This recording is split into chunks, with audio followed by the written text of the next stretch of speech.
Welcome to Car Shopping Mistakes. I'm your host, Deshone the Auto Advisor. If you are car shopping now, or you will be in the next 3 to 6 months, type me in the comments. Let us know where you're at so that we can make sure that you have the advice you need to make the best car deal you've ever made and not be spending more than 30 minutes in car dealerships. The name of the game with great deals is to not be spending time in dealerships. The more time you're spending in dealerships, the worse deal you're getting. The worst deal you're getting. Valencia, good to see you. Valencia World says she's shopping. If you're shopping now or you will be in the next 3 to 6 months, type me in the comments and let me know. Now, for those of you who are not shopping right now, you still may hang around for the next hour, learn something, because you're going to see a lot of people ask questions that you will ask or you would have when you go start shopping. So what typically happens if you hang out here enough, somebody's going to ask the same question that you would have asked, and you can get your answers that way. So welcome to Truth. Good to see you. Let me hop on over to Instagram and actually pop in over there. And I'll give you guys time to start typing your questions. No questions off limit. I try to do just rapid fire Q&A. So you have questions about leasing, about loans, about, getting the best deal, new cars, pre-owned cars. If you just want to tell me your situation, kind of what your goal is, we can go from there.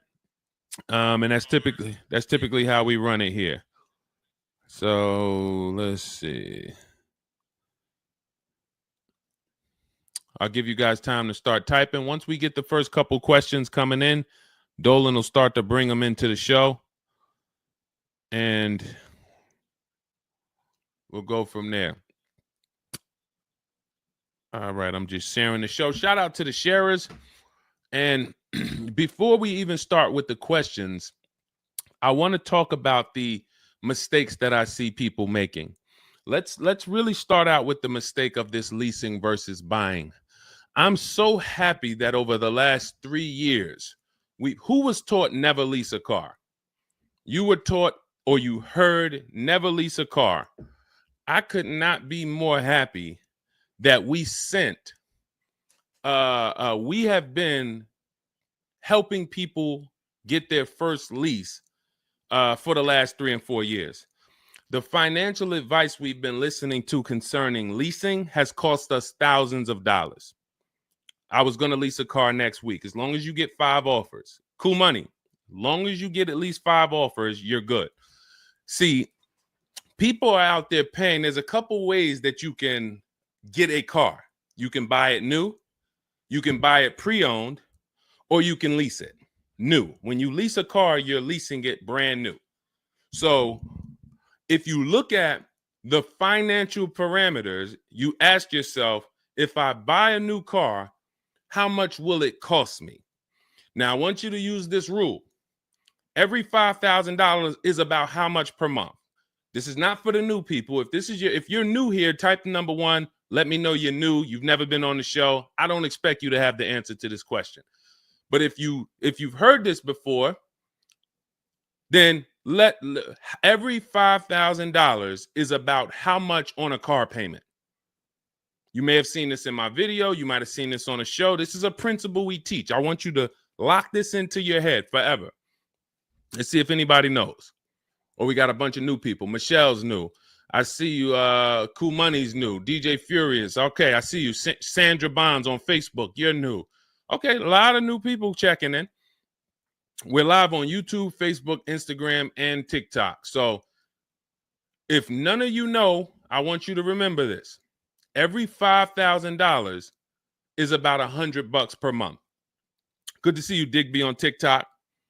Every $5,000 is about $100 per month. So how do we turn that into a real budget? You look at a car, $30,000 divided by 5,000. You're going to see that's about 600. Well, that is 600. So when you see that a $30,000 car to purchase is $600, if you borrowed that money, now you know about how much that car is going to cost, about how much $600 a month will get you if you purchase. Now, if you lease, $600 a month, depending on the lease deal, could get you a $50,000 car. So we're driving. So if your budget is $600 per month, then you have a couple ways that you can get a car. You can go find a $30,000 new car, no money down. You're at about $600 on a 5-year loan. You can go find a $30,000 used car. You're about $600 on a 5-year loan. Now, for $30,000 used car, maybe it was like $45 when it was new. You get it for $30. Or you can get a $50,000, depending on the lease deal, brand new car that you lease. So let's drive this home. You have people pulling up in cars. They're all paying $600 a month. One of them is driving a brand new $30,000 car. They didn't put any money down. Another one is driving a $30,000 used car. They didn't put any money down. $30,000 car.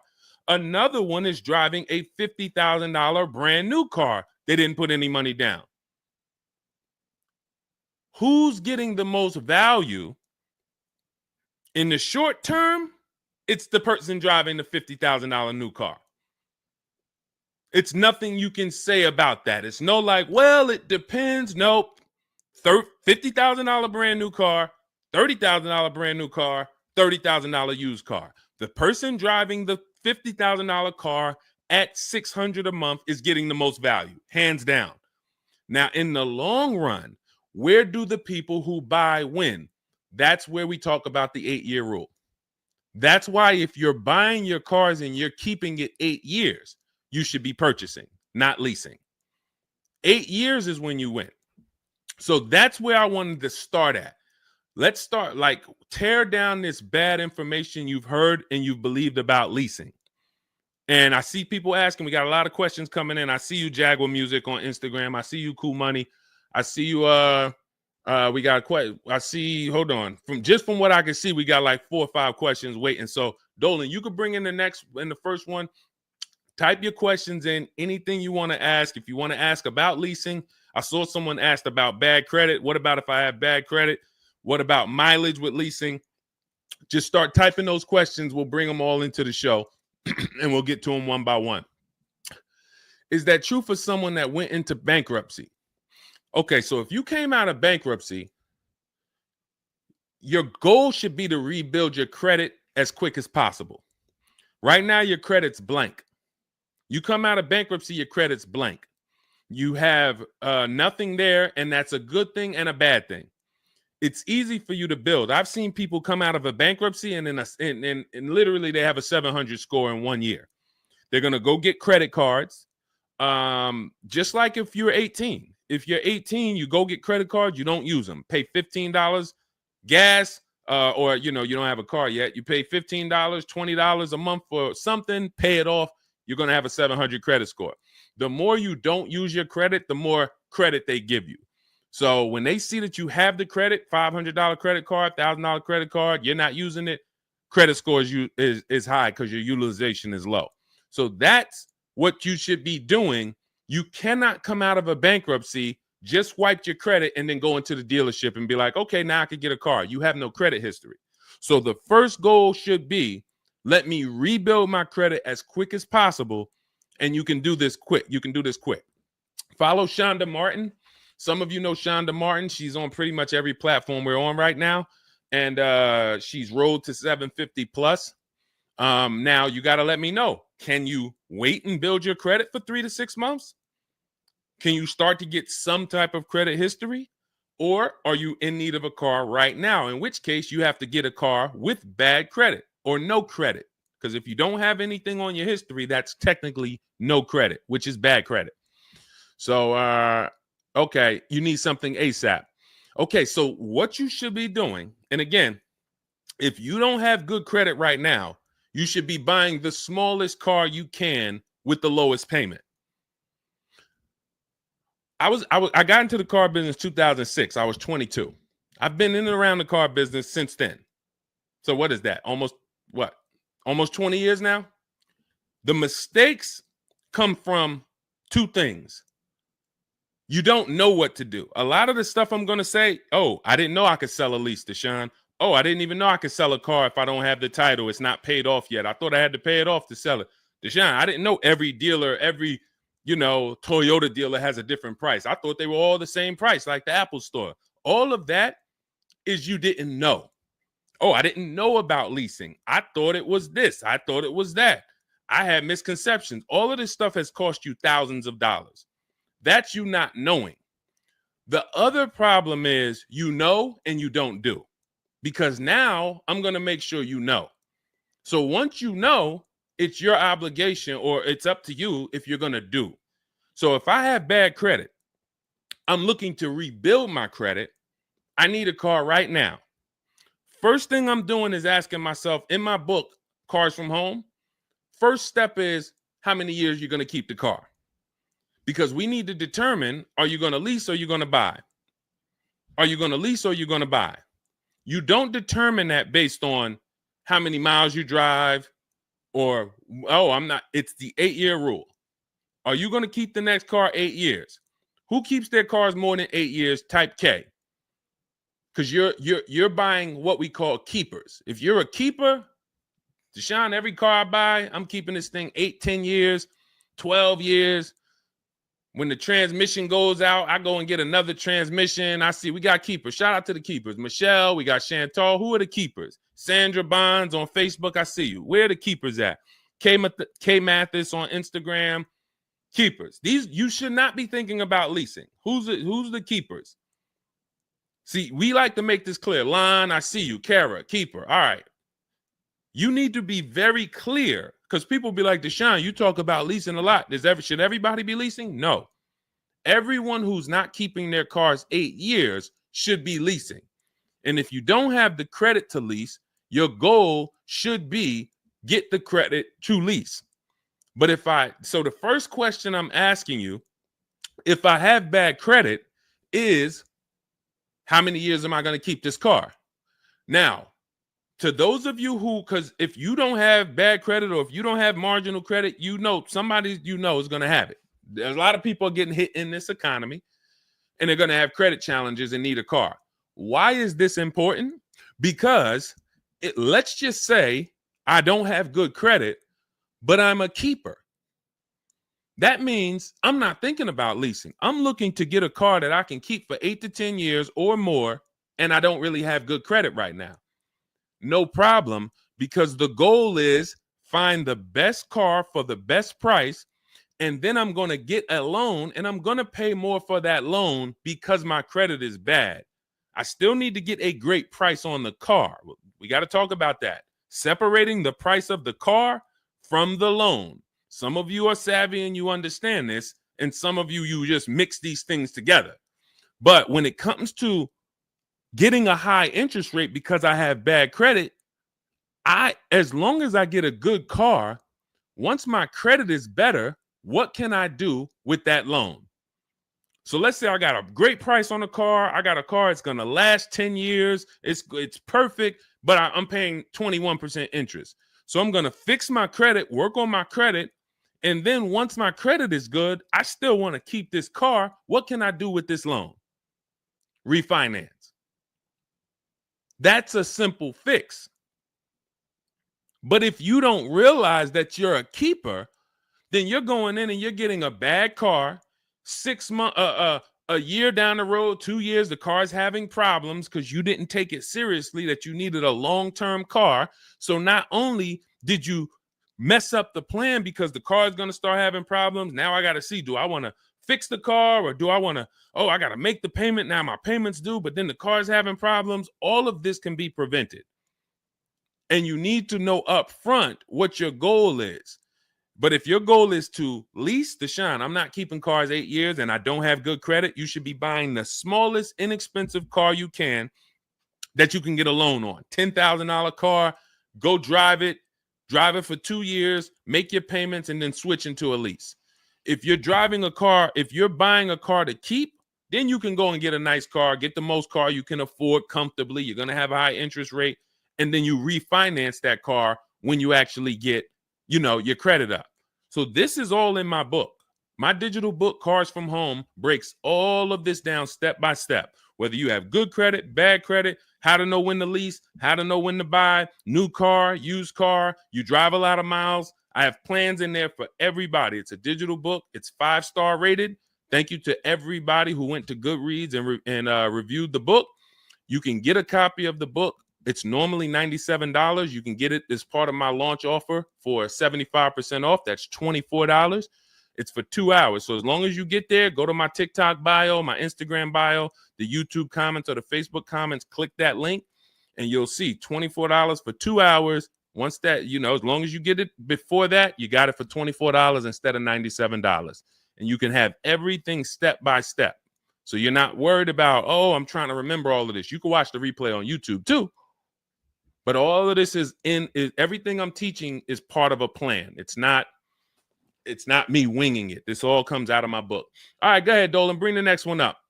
Keep typing your questions. I know we got a lot of questions coming in from all 4 platforms, so Dolan will bring them into the show.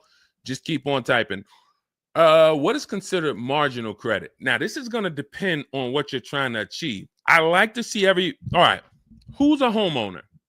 If you're a homeowner, type me. Now, if you had marginal credit before you bought your home, your realtor or your mortgage person probably told you, go work on your credit and then get your credit to this to get a mortgage. A lot of people do that. They go and they work on their credit, and once their credit is a 640 or 620 or 660 or whatever it is to qualify for the mortgage, they go and get their mortgage. That's how it should be with a car. You want to get yourself, if you have the time, you want to get yourself to about that 660 mark. That 660 mark puts you, and I'm talking, do not use Credit Karma. Do not use Credit Karma. The amount of people who used to come into the dealership we run their credit, it's low 6s, 609, 590. And then they call me back, a couple months down the road. Oh, Deshone, yeah, my credit's better. And then we come in and they're like, yeah, I think it's up to about a 660, 680 now. And then we pull it and it's a 620, 630. And that's Credit Karma. Do not put yourself in a position where you're listening to Credit Karma. Pay.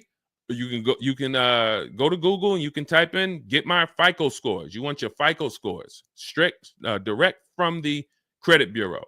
If you don't subscribe to a thing that gives you it before you go and make a purchase, you want to know what your FICO score is, not what a Credit Karma score is. But if you have the time, you want to try to get your FICO scores all above the 660, 670 mark. That's going to be in that good category. You can qualify for a lot of leases. Now, if you're in the 650, I want you to think about this. I have something I teach called credit and when it comes to profiles, leasing and credit. It's easier to get a loan to buy a car than it is many times to qualify for a lease. If you got a low 600 credit score, a lot of people will approve you. They're just going to approve you at a higher rate, higher interest rate. With a lease, it can work similar. But sometimes when you're in that low 620, 630, it's very tough to get approved. They're not going to take that much risk, but you may have a strong profile. So when you go into this, it's not black and white, guys. It's not like you can say, if my credit score is this, I'm done. What if your credit score is this, but you have a car payment already you've paid on time? When I worked for Mercedes, I worked for Mercedes for 5 years. We'd have people whose whole life was falling apart, but they never missed a payment on their Mercedes, and they get approved all the time. Everything else is falling apart, behind on the home. But if Mercedes sees you pay them, you got approved. So what I say is a current car. That's why those of you, if you're building to get a lease, if you're building to get a better car, pay that car on time that you have now. Because the best thing you can do is have a history of on-time payments on your car. That means a lot to a bank versus missing the car or putting the payments on the back because you thought that somebody told you could do that and it wouldn't affect your credit. A lot of people learn the hard way. Oh, I thought when I put the payment on the back, it didn't show as late. It does. So we again, I'm here to tell you everything from the inside. I've been helping people for years. We have people all around the country. You know, we'll bring a lot of them into the show. Marguerite, Brian, you know, a lot of the people who write in, Sheree. But we have this.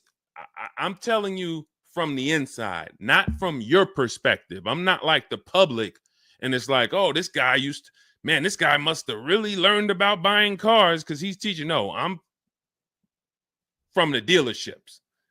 And, you know, if I wasn't doing what I was doing for 10 plus years, that was my job in dealerships, working with people, looking at banks, looking at credit reports, sitting there, seeing people turn down, seeing negative equity. So that's where my solutions for you come from inside. And so I would tell you, try to get to that mid sixes mark. And you'll put yourself out of a manipulation zone. You can qualify for a lot more things. All right, I see you, Michelle. I see you. Kim Randall, good to see you. The Savage Mama checking in. Abdul checking in. Good to see you. Go ahead, Dolan. You can bring up the next one.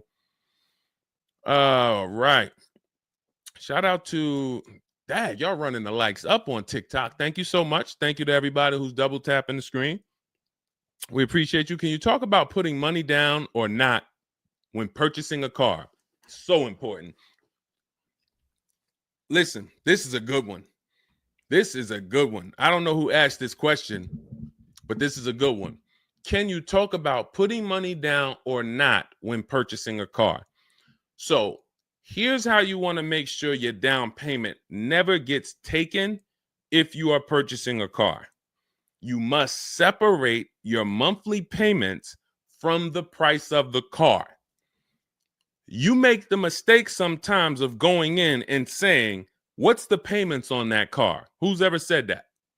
Hit the like button, type me. You ever said, hey, what's the payments like on that car right there? The reason why we don't do that is because you're actually mixing two transactions when you do that. Thank you for being honest. Shout out to the people who are being honest. You're mixing two transactions. You're looking at the price of the car and you're looking at the loan details, which equate to your monthly payment. See, if you pay cash for cars, then you understand you don't care about the payments. You go in, you're trying to find out the out the door price. What is my out the door price from the car for this car? If you're doing it our way, you're doing this from home. Bunch of dealers submitting offers to you. They're out the door offers for this car to your email, bidding war. We'll talk more about that in a little bit. That's the Cars from Home way. But once you get the out the door price, you then say, all right, that car that I want, $32,000, including all my tax, all my fees, $32,000. I pull up my auto loan calculator. How much is $32,000 on a car payment? Well, 5 years might be around $620 a month. 6 years might be around $550 a month. Okay. Do I want my payment to be that high? If I could afford that payment, do I want my payment to be that high? You see how we've separated the price of the car from our loan and our monthly payments. This has nothing to do, and this is what we call the 3 pillars of great car deals. 3 pillars. You cannot get a great car deal if you're mixing these 3 pillars. First one, who I buy my car from. Second, who I get my loan from. Third, who I give my old car to and sell it to. That's why we don't say trade here. That's a curse word. Forgive me if I even saying it. And if, we get some questions about trade-ins, we'll explain why we don't trade cars. So we have to separate these and bid out each one. You have so many online tools at your disposal that you just don't know how to use yet when it comes to your cars. You know how to use Amazon to go buy a TV. You know how to get a subscription to YouTube. You got a ton of online tools you know how to use. Shazam, what's that song? Shazam it. But the online tools about car buying, you just don't know how to use them. That's where I come in. Our entire system is showing you websites that do this, tools that do that. And so we can make sure that we're getting the best deal.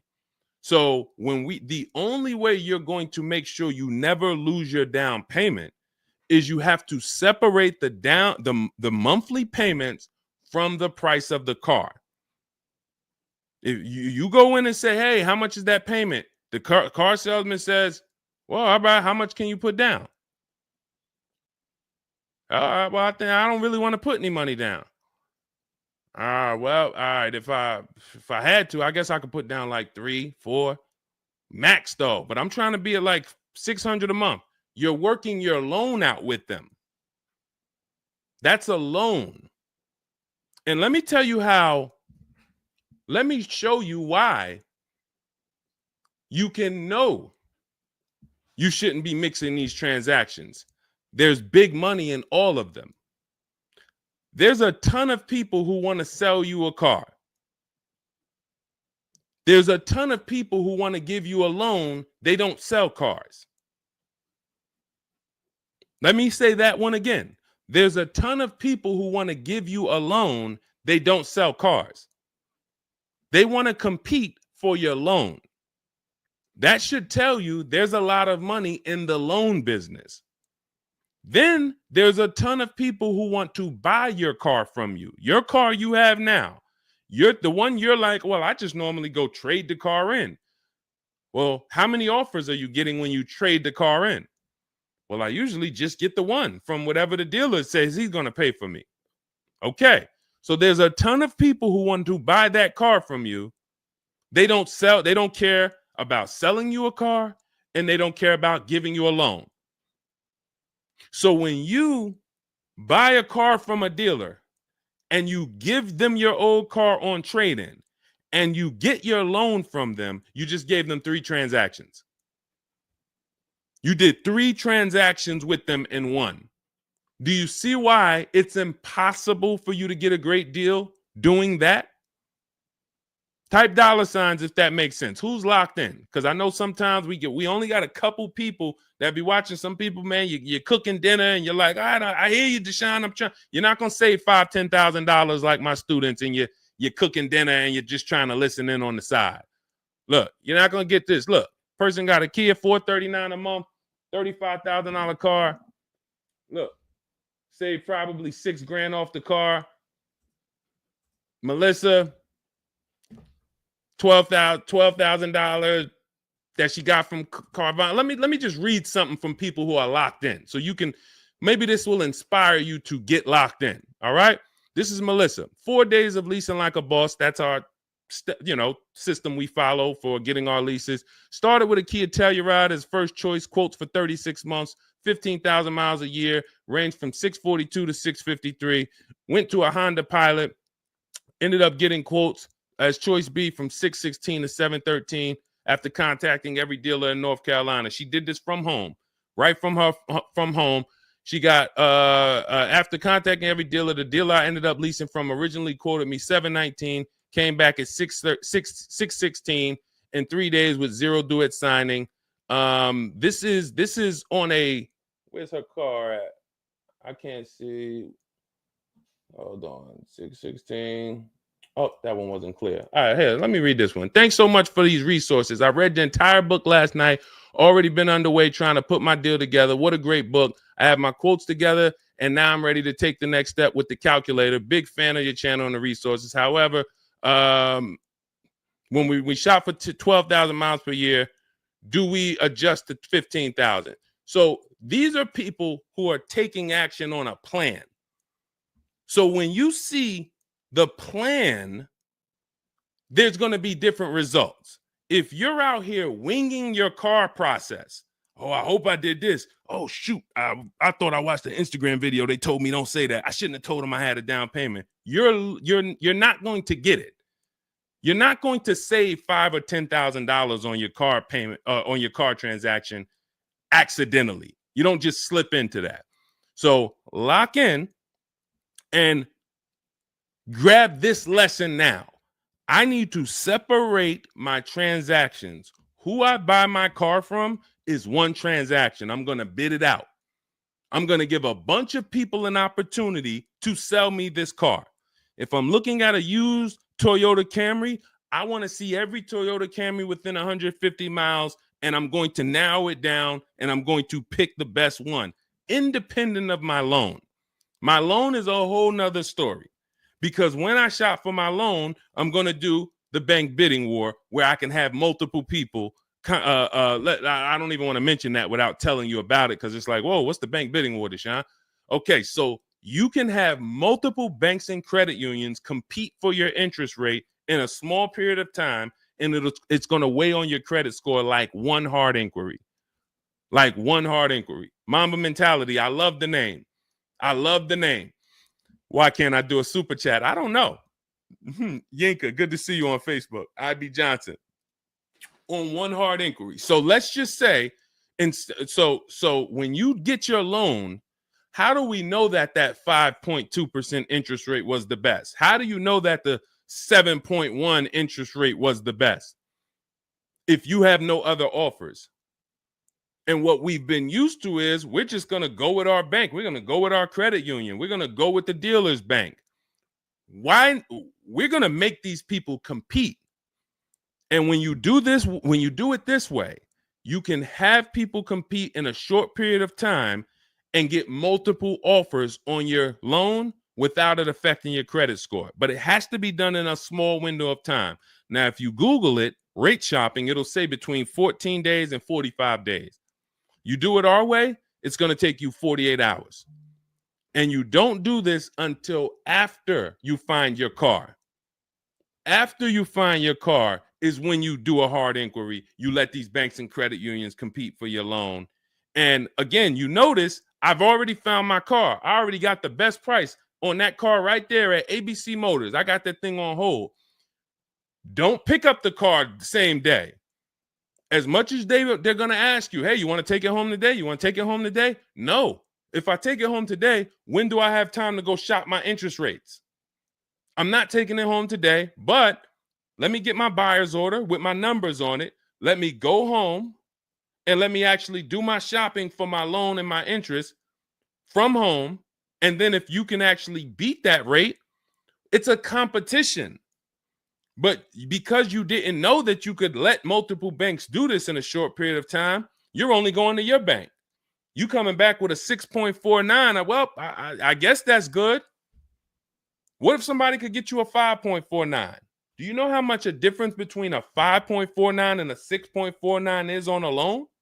Could be $1,200. This is why we're getting all the money. So again, all of this is in my book, digital book, Cars from Home. You don't have to wait for it to come in the mail. You can have it by the end of the show. It's in my TikTok bio, Instagram bio, Facebook comments, and YouTube comments. Normally $97, but you can get it as part of our welcome offer for $24. As long as you get there before the 2 hours is up, you get it for 75% off. It'll have everything in there. That is the bank bidding war. If you're not, again, before we go to the next question, if you're leaving the dealership wondering, if I was to walk up to, yo, Deshone, what's going on, man? Hey, I just got this car, man. What do you think? Okay. Did you get a good deal on it? Yeah, man, I definitely got a good deal. How do you know? If you're not saying to me, yo, man, you know how many offers I saw? Man, I got about 6 offers on this car from different dealers. This was the best one. Okay, you did good. What about your loan? No, man, listen, my bank competed, credit union competed. The dealership told me none of their banks could beat what my bank gave me. Congratulations, man. You got a great deal. But if you don't have that same confidence, you did not get a great deal. And now you're driving in a $30,000 car, $50,000 car, and you don't have the confidence that you actually didn't leave thousands of dollars in these dealerships. This is crazy. And when you get mad and stop accepting it, you'll listen to what we're telling you to do. If you think you deserve that abuse, then you're going to keep doing the same thing. That's why you got to unlearn. Okay? So separate your transactions. Who I buy my car from, I'm getting multiple offers for. Who I get my loan from, I'm getting multiple offers. Who I sell my old car to, I'm getting multiple offers. And with the internet, I can do all of this right from my house. Right here. All right. That's the Cars from Home way. Let's go, Dolan.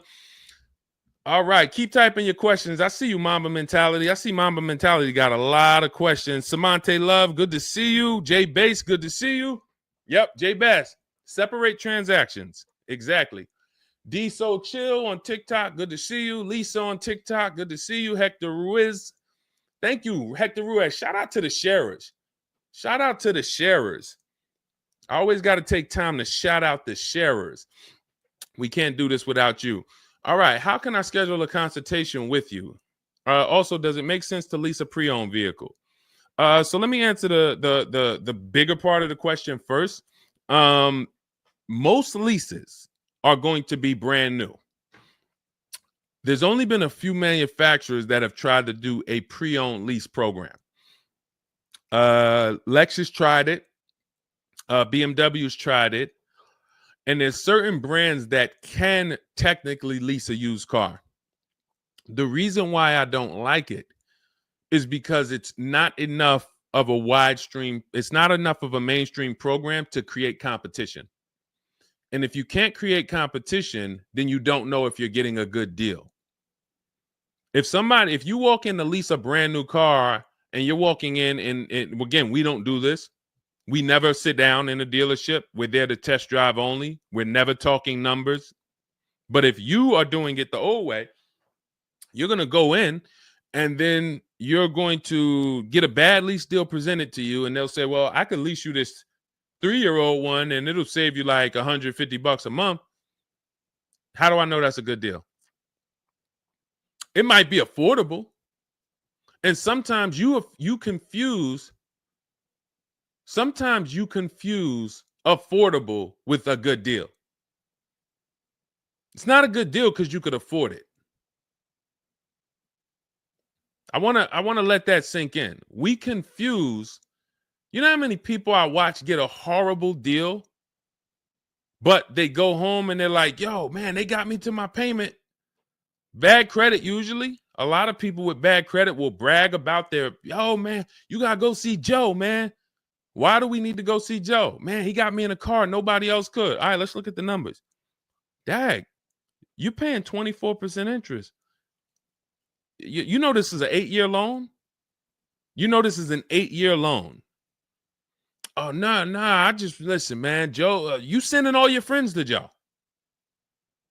Oh, look, and this car has 70,000 miles on it. You paid 28,000 for it?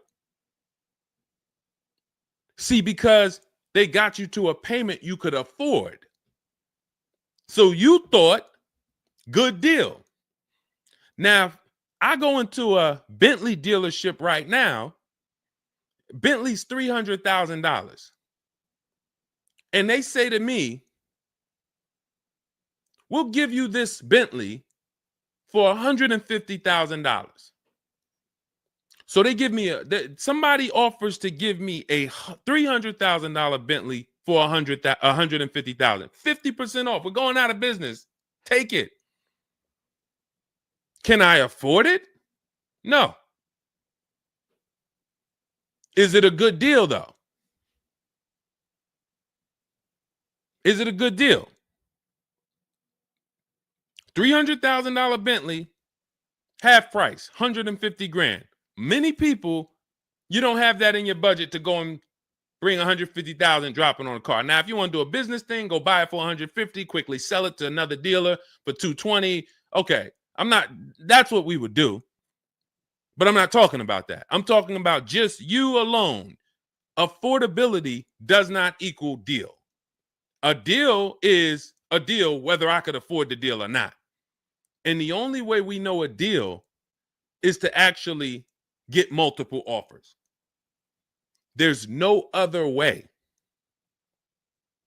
So I'm going to continue to say it. There is no other way. I've been in the car business since 2006. There is no other way for you to know you got a deal without comparison shopping.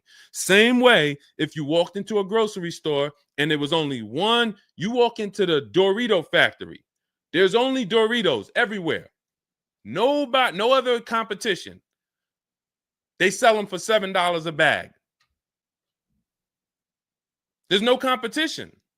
So everybody who's in the Dorito factory is paying $7. But when they go in the supermarket, Doritos competing against Lay's, competing against Wise. Oh, you can't be $7, Dorito. You might have to be $4 this week. You might have to be on sale this week for $2.99. Competition. It's everything else. So a lot of what I'm saying to you will click when you realize that you've been programmed to buy cars in a way that you don't buy anything else up. You don't buy anything else that way. Everything else you buy in your life is competition. People competing. Everything else only with cars, we look at one offer. So that's why when you come home, start to look at the whole market, you're going to love this. You're going to be like, man, I don't know how I didn't start doing this before. What I'm teaching is not, the whole Cars from Home system is not rocket science. We just use the internet to create competition. That's how we get crazy deals.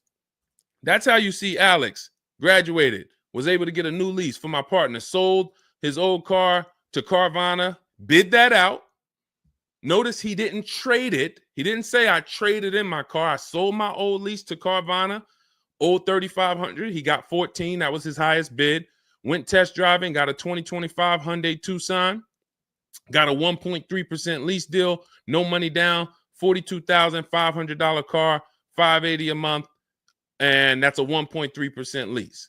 Now, $42,500, guys, would normally be, with no money down, about $800 a month. Maybe about $825 for 5 years. He's paying $580. So when we talk about leasing keeps thousands of dollars per year in your pocket versus purchasing. Thousands of dollars, not hundreds of dollars per month, but thousands of dollars per year. So to answer your last question, I don't do consultations. We have 3 ways we help the public: through my book, through our Shop with Deshone program. A lot of these people that you're seeing me share, they've either got my book or they're in our Shop with Deshone program. Just Ralph, Jen, Stormy. Just wanted to let you know that your package worked. $48,000 MSRP, no money down. She's paying $622 a month. That's normally a $900 payment. Marie, some of you know Marie from some of our other shows. We talked about her. Just wanted to reach out. Thank you. She used the book, saved over $13,000 off of her Mercedes, got her payment to be hundreds lower per month, maintenance included. Just wanted to say thank you. She got a 2025 GLC Coupe. Some people have this same car. You're looking at this car. You're like, hold on, Deshone, I got that same car. Did you get $13,000 off? Did you get $13,000 off? This is when we got to say to ourselves, whoa, what's happening that Marie got $13,000 off? I thought I did okay. I got $4,000 off. You see how dangerous it is when you don't get multiple offers? You thought, man, I negotiated, man. I was in that dealer for about 5 hours, man, to get that $4,000 off. Marie never went into a dealership and she got $13,000 off. So you just made a $9,000 mistake. So you could either change your behavior, go grab my digital book, Cars from Home, learn the same thing, use the same strategy step by step that Marie just used, and you could eliminate you making these types of mistakes, or you can continue to do what the car business wants you to do. So in my digital book, you have everything. That's why it's called 7 Steps to Saving Time, Money, and Avoiding Dealerships. It's in my TikTok bio, my Instagram bio, YouTube comments, Facebook comments. You can get 75% off for the next 2 hours. So you won't pay the normal $97. You get it for $24 if you get there before the welcome offer expires. And that's a digital book. It'll be in your inbox by the time we end the show. You'll have all these strategies to use for you, your family, your spouse, your kids, to make sure every transaction you're winning. You're leaving no money on the table. All right. So yes, I don't do, and you'll see in our Cars from Home toolkit in my bio, we do have a program where we shop for people around the country. In fact, before we go to the next question, let me show you what you'll be able to do. But in our case, we do this for clients. So you get in where you fit in. I don't tell you. It's like if I put a buffet in front of you, everything gets you full. You get the book, you're there. You come into Shop with Deshone, we do it together. You watch our video checklist. You have coaching calls, we have Zoom calls, we have a private Facebook group. You get to your goal. Or you can, if you qualify, you got to have the credit. You got to be shopping for a new car. You can look into our Done For You program. You can book a call with our team. But here's an example of how big of a margin these offers. I want to show you the difference between some offers here, because some of you don't really see it. Hold on. I got to label these better for our next show. Okay, here's an example. So we can see here for this particular car, the payments range, all of the car itself is $64,000. We're shopping for a Genesis. This particular month on this particular car, the payments range. Y'all ready? We got 6 offers on this car. The payments range from, well, I'm just reading them to you. $973, $899, $1,102, $1,066, $921, $913. Now this is initial payments. Why is there a $200 difference in these initial payments? This is why you never want to take people's first offer, because the initial payments are going to be high. But even in the initial negotiations, why is it, Deshone? Wait, all of these cars are the same price. Why is one dealer at $1,050 and another dealer is at $899? Because they're criminals. So what do you think you're doing if you just walk into a dealership and say, let me give this dealer a shot at negotiating? If you're negotiating with the dealer that's at $1,050 or $950 or $975, where are you going? And the goal is to have that dealer. This is why when these dealers come, when they come down $100, you think, oh, I had to win. Man, they just came down $100 per month. They started out, they were at $590, and now we're at $490. This has to be a good deal. Well, how do we know that they weren't supposed to start at $490 and end up at $390? If this is clicking for you, type a $, because this is clicking for some of you. Those of you who are locked in, this is why it has to be a mentality change. I'm pulling back the curtain so you can see that, Deshone, it's been feeling like when I go to buy a car, it's a mental game. I drive off and I'm kind of happy, but then I don't really have the peace. I don't really feel like I did good. I'm kind of hoping I did okay, right? That's you, right? So I'm telling you that your gut has not been lying to you. I see you, P. Honda Fundamental Salon. Good to see you. Got my book. Use it. Use it and win. So your gut is not lying to you. I'm just the one from the inside coming to tell you that you closing your eyes and hoping things go well is not working. It's not going well for you. If you looked at other people, they're doing better. If you looked at people with strategy, they're getting cars for $200 a month less than you. They're getting $5,000 off less than you. They're leaving knowing that they got the best deal because they saw so many offers. You're hoping, and that hope is not leading to that. Hope is a bad strategy. So what you want to do is you want to change your mindset and realize that the dealer's whole goal is to keep you from shopping. If you burn that into your head about the car business, the entire goal of every dealership is to keep me from shopping their competition. And if you know that, then you're not going to go into the dealership. You're going to say, all right, how can I be at home and do this from home? Again, that's all in my book. But even if you want to make calls, there's some people, you've been on to this since 4 years ago, 10 years ago. You're like, Deshone, man, I knew, man, I don't go into those dealerships. I call around, I'm going to get me a bunch of offers. And by the time I get there, that's when I'm picking up my car. You've been on to this truth for a long time.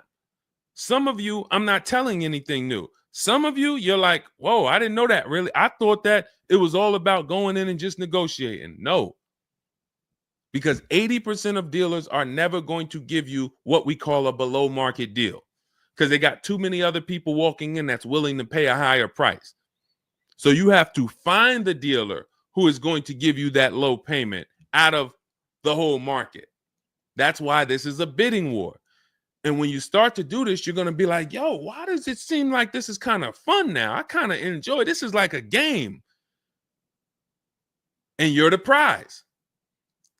So instead of feeling like you're begging, oh, come on, can you do another $500 off? Come on, man. I'm only asking. Get me from 520 to 499, man. You're begging.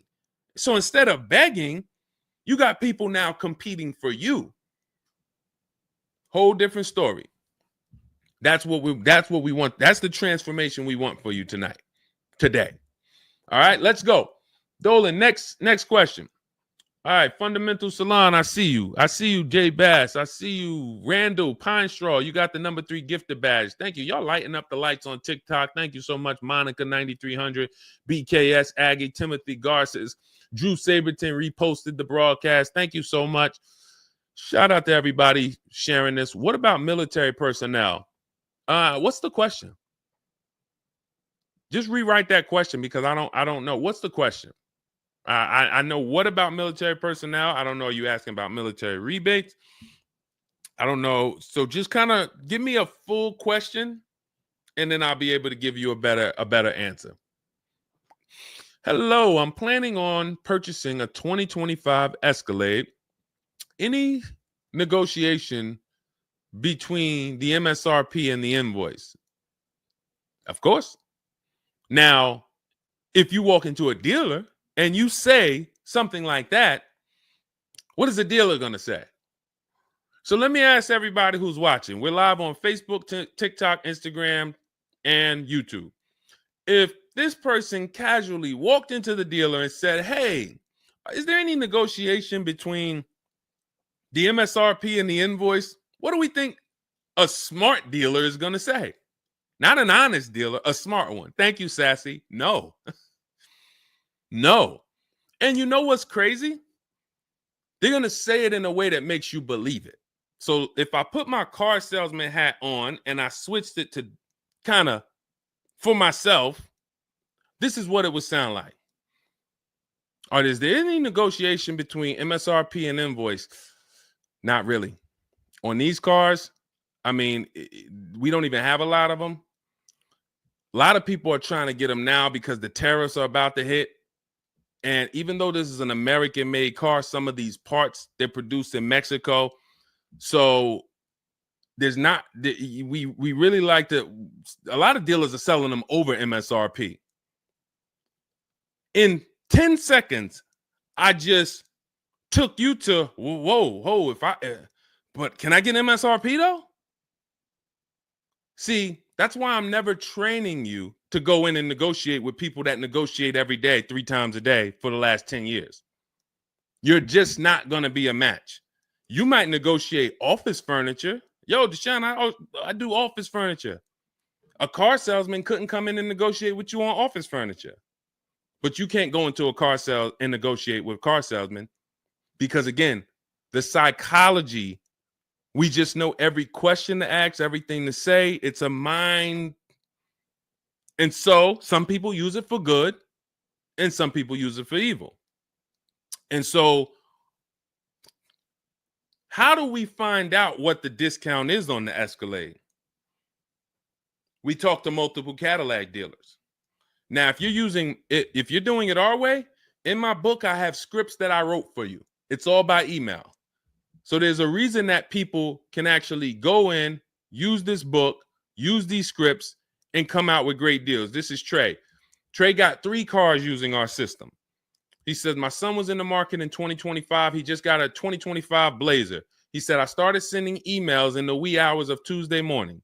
So those are email scripts that I wrote. They're in my book. You have access to them when you get my book. You're using all my scripts. We're not talking.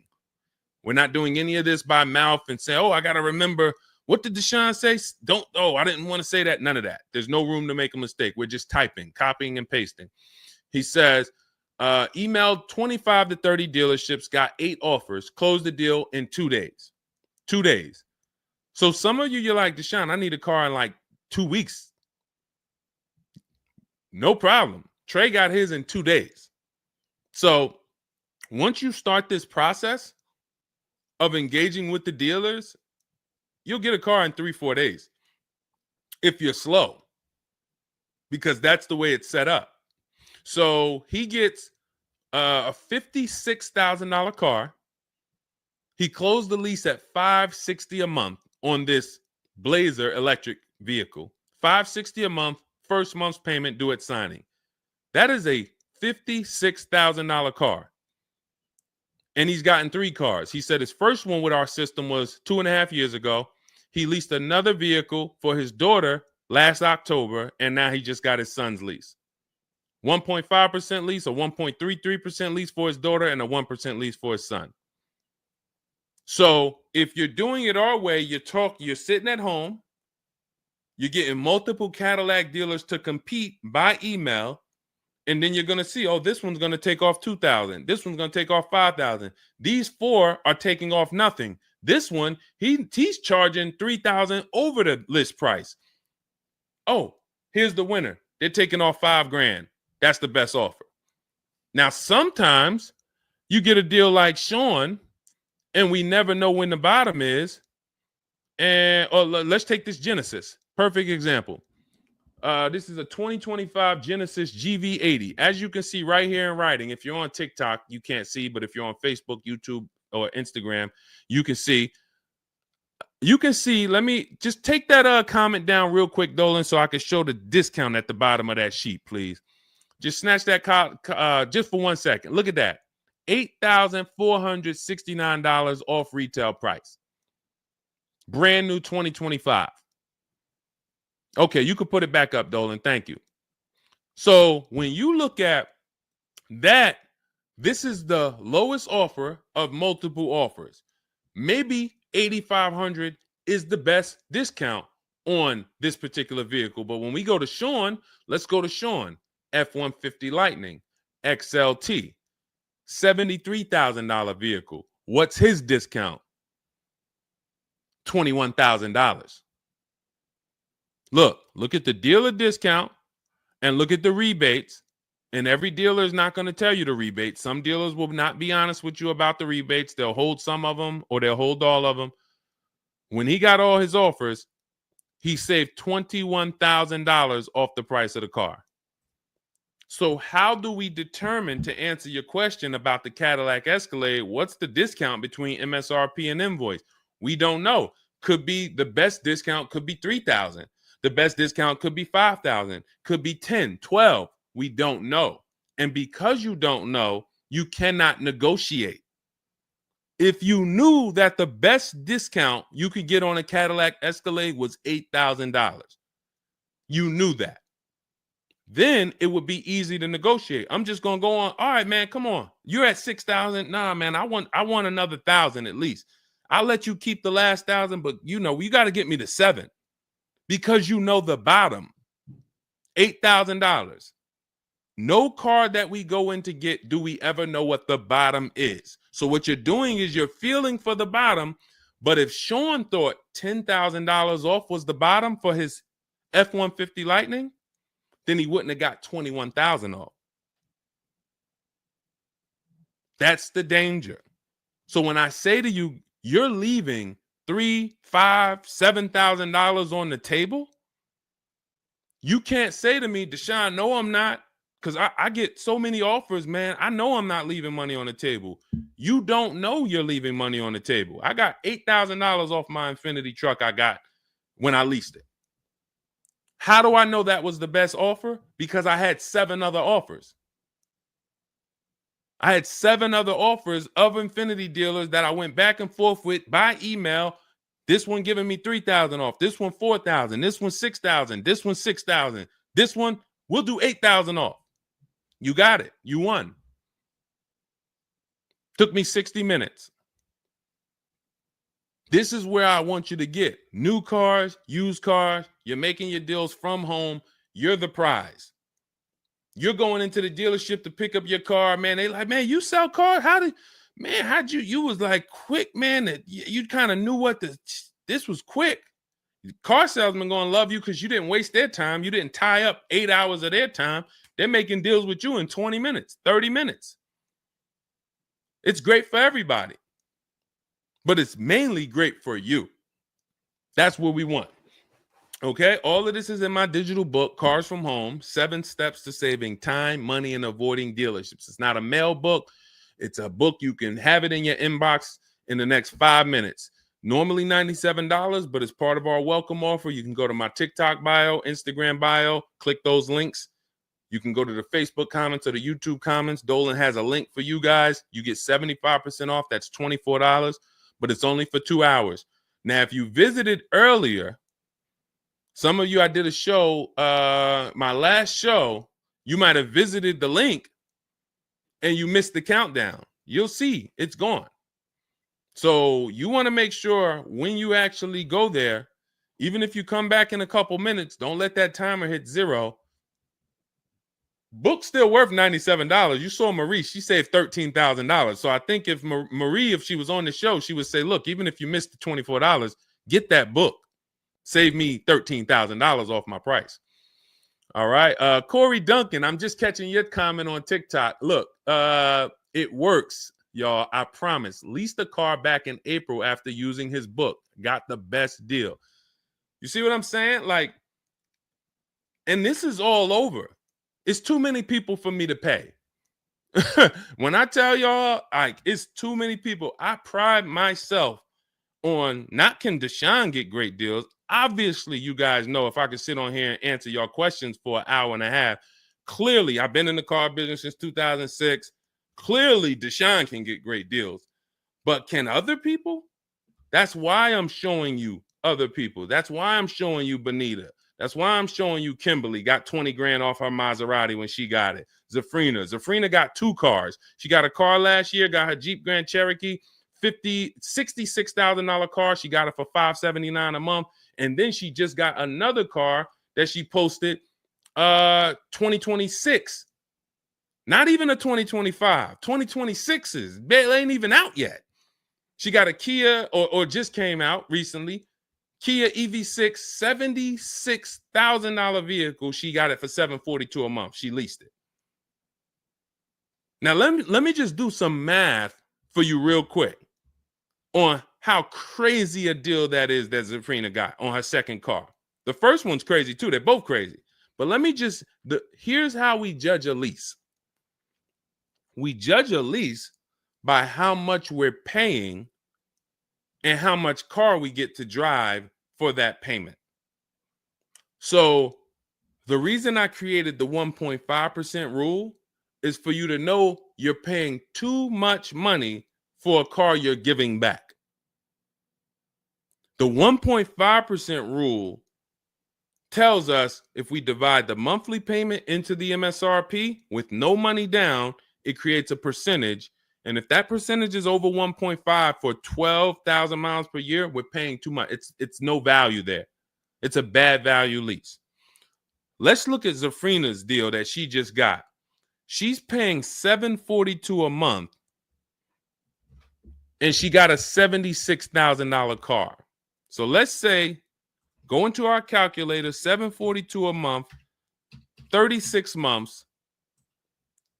That equals $26,700. That includes taxes, everything. That is how much she's giving them for 3 years to drive this car. $26,700. It's a $76,000 car. You don't have to be a mathematician to know that if you walked into a showroom and you saw a $76,000 car, once taxes and fees and everything were on top, it's over 80 grand. And you could drive that car for 3 years for $26,000 and you give it back to them, we don't have to, we can imagine how much value that is. So that's how we judge a lease. And the more I pay, the more I have to look at, okay, is this a good lease deal? Is it a great lease deal? Is it a steal? Zafrina got a steal. Anything 1% or lower, it's a steal. From 1% to 1.5%, that's a good deal. Well, let's say from 1% to 1.25, great deal, great value. And then from 1.25 to 1.5, good lease deal. So it's good, great, and a steal. Any of those is good. It depends on the vehicle, and it depends on how well you get offers, because different vehicles have different lease programs. But once we get, you don't walk into a dealership and say, hey, get me to 1.25 or get me to 1. You don't do that. You got to see what the best offer gets you. But this is where you want to be at. Empowered shopping. Okay. Thanks, Randall. I'm working on my lease deal now from the book. Way to go. Way to go. All right, Dolan, go ahead. Pull up the next one. I'm going to take a sip of water. I see we still got a lot of questions to get to. Let's go.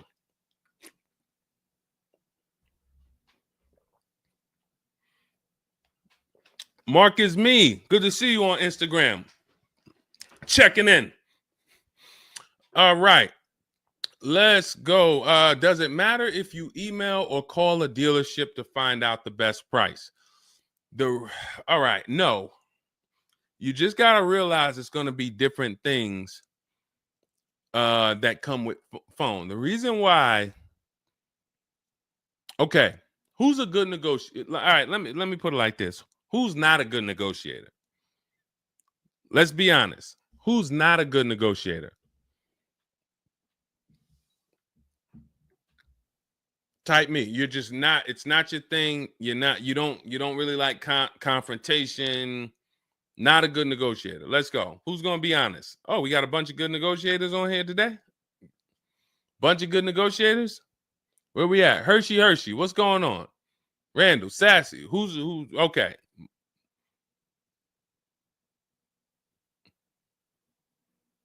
Okay. Couple people that want to be honest. Everyone else is a great negotiator. You need that to get on the phone. In order to get on the phone, you need to be a good negotiator. You need to be quick with your words. You need to be, and that's what's going to happen when you're calling to get deals. Now, if you're calling to get deals, you just need to be able to know exactly what information to give and what information not to give. So let's just say you call in and you're trying to get an offer, and somebody says, "Hey, wait, I need your credit." Okay, are you gonna say, "Well, no, actually, the people I've been working with, they haven't been asking for credit. Just assume tier 1," or are you gonna, fumble through that? And if you so this is what you're going to get. That's why I say if you're calling, you could try asking for sales managers. But the reason why email far exceeds getting the offers by phone. Now, look, getting the offers by phone is way better than walking in. But if you get the offers by phone, you still have to you have to try to lock down who the good dealer is, because you're not going to really have anything in writing. And that could be a problem. That could be a problem, because whenever you're going in and you're thinking this, that's why everything we do is from home. Your credit app is done from home.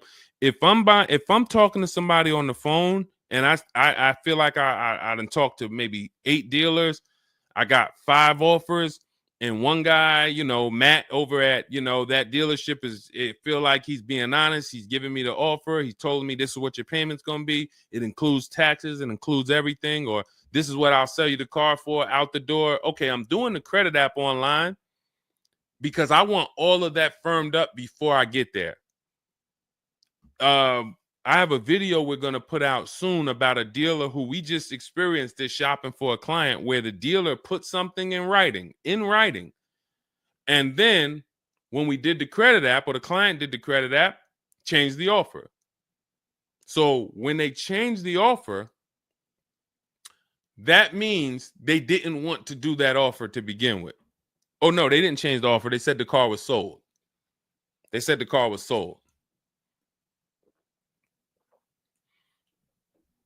Me knowing what I know that what they wanted to do was tell you one thing and then they wanted you to come in so that you could so they could raise the price on you.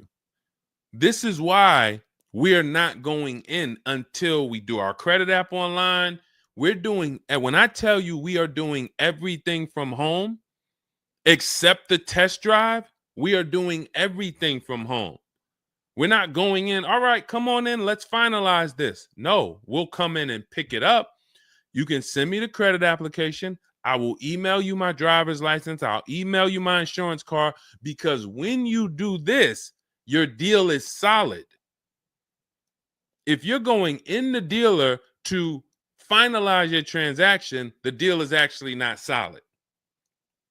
The deal can be changed. And what you'll see sometimes, like in this video we're going to post, is once they find out they can't get you to come in to actually change the price, that's when they're going to start changing the tune. That's when things are going to change. And you know, okay, I see what you were trying to do. You were trying to get me in there so that you could change the price on me. So that's why email is really the gospel when it comes to us. And another thing, you don't have to talk to anybody.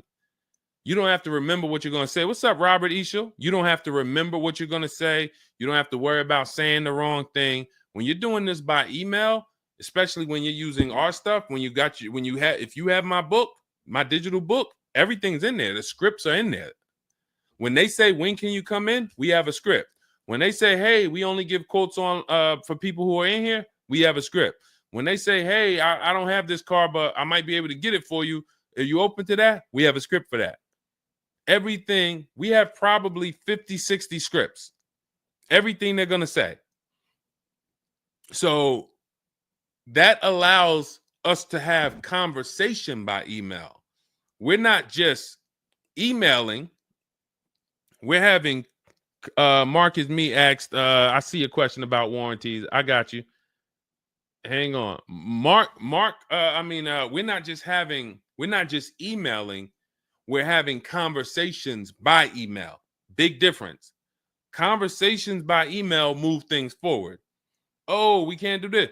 Oh, how about this? Hey, it's a back and forth. That's why our scripts are so powerful, and they move things forward and they keep it on your agenda. So again, me, myself, I could do it either way. If I was doing one car deal, I could call around. I'll ask for sales managers. I'll talk to the sales manager. I'll try to get a car deal done. But it's the transferring of information, and this doesn't work on a used car. So this only works on new cars. So if I was buying a used car, it's a whole different system.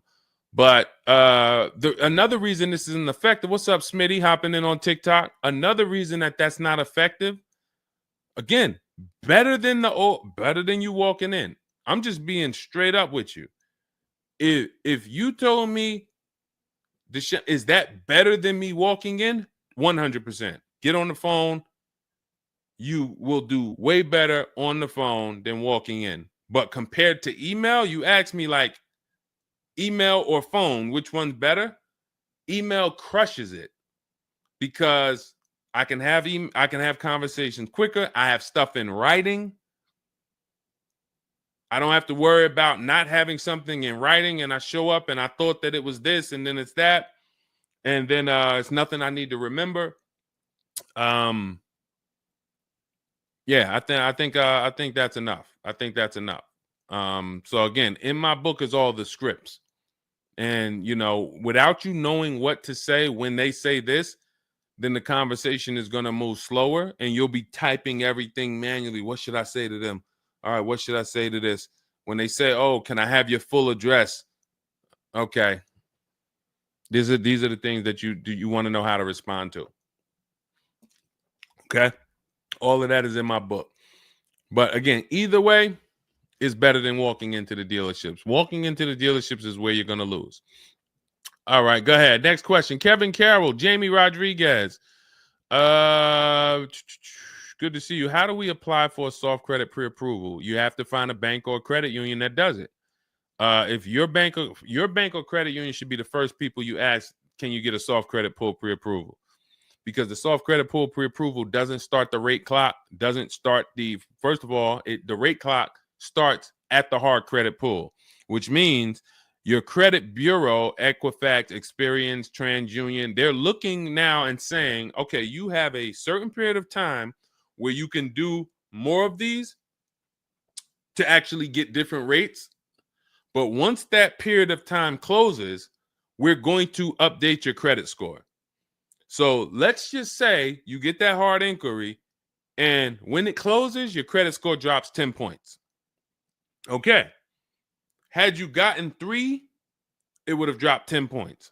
In that window, same 10 points. But if you let the window close, then you go and get another hard pull. When the next window closes, it's another 10 points. That's why we don't want to be moving like that. We don't want multiple hard pulls in a spaced out period of time. So you want soft credit pull, and if your bank or credit union doesn't do it, go to Google. Go to Google, type in soft credit pull pre-approvals. Find a bank that does it, because all you want to do is put your budget together. This might not be who you get a loan from. It's just for you to put your budget together. And if you've ever bought a house or you got a mortgage, you'll see, all right, you might pre-approve me for, 4.25 interest rate. And then once I go to get my loan or my mortgage, it might go to 4.3. It might go to 4.6. It doesn't matter. This is just to budget. You need something so that you can know how much you can spend. That's the purpose of the pre-approval.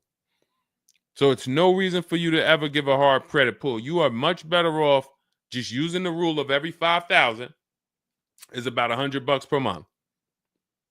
Burn that into your head. Every 5,000 is about $100 per month. So that means when I'm looking at this $30,000 car, that's $600 a month for 5 years. What if I want it to be $500 a month? Then I need to, instead of taking out a loan for $30,000, I need to take out a loan for $25,000, which means I got to put $5,000 down. But if I'm taking out a loan for $30,000, it's going to be about $600 per month on a 5-year loan. You could go to 6 and it'll drop it a little. For 6, it'll drop it another, But if you don't have that rule of 5,000 in your head, you're too off in your budgeting. You need to have some type of anchor to what this car should cost me. If I'm looking at a $50,000 brand new car, I don't want to be able to, give me the $600 a month on that. Wait, Deshone already told me every 5,000 is $100 per month. How am I looking at a $50,000 car and saying get me the 600 on that? Just divide 50,000 by 500. You're gonna see, oh, that's 1,000. This thing costs 1,000 a month on a 5-year loan. Yes. No money down. Yes. This keeps you from getting in trouble. This keeps you from leaving out the dealership with a 9-year loan. You're at your payment, but your loan is for daggone. It's like if you might not know, it's there's 50-year mortgages. Who would take a 50-year mortgage? Anybody? Anybody volunteering for a 50-year mortgage? Any takers? I didn't think so. No. Why? If you went into a house, $500,000 house, and they said your payment is this for 30 years, but if you take a 50-year mortgage, it drops to this. Nobody on here would be like, okay, yeah, give me the 50-year mortgage. They're available because we've learned that 30 years is the longest you would take a mortgage. And that needs to be 72 months with cars. That's why I tell you 72 months should be the longest you ever consider for a car loan. And if you go in with these parameters, nobody can take advantage of you. All right. All right, let's go. We'll wrap in a car. We're almost done. I say let's go. I see we got maybe one or two more questions. We'll see. For lease, I can only go through the dealership finance department. We'll bring that one in next. I see you. I see you on TikTok. Anita, I see you. What's going on? Warranty extensions worth it? Oh, you mean extended warranties? Okay. Are extended warranties worth it? Depends on the car. If you with warranties, you're asking yourself, what's the odds that things are going to break on this car? And then how expensive are they to fix? And this is why when we get cars, we do something in step 4 of my book. There's a 5-minute process we do. It's a Google check where we check reliability. Every car you look at, you should be typing into Google 2025 this reliability. If you're buying a used car, you should be typing in 2023 Kia K5 reliability. And then you skim those articles. Thank you, Renee Cunningham. You skim those articles, and then you see, what are the third parties saying about this car? Are they saying the reliability is less than normal or less than average? There's tons of people who were in love with a car, and then they do this 5-minute exercise and they see owners are reporting electrical issues with the car, software problems with the car.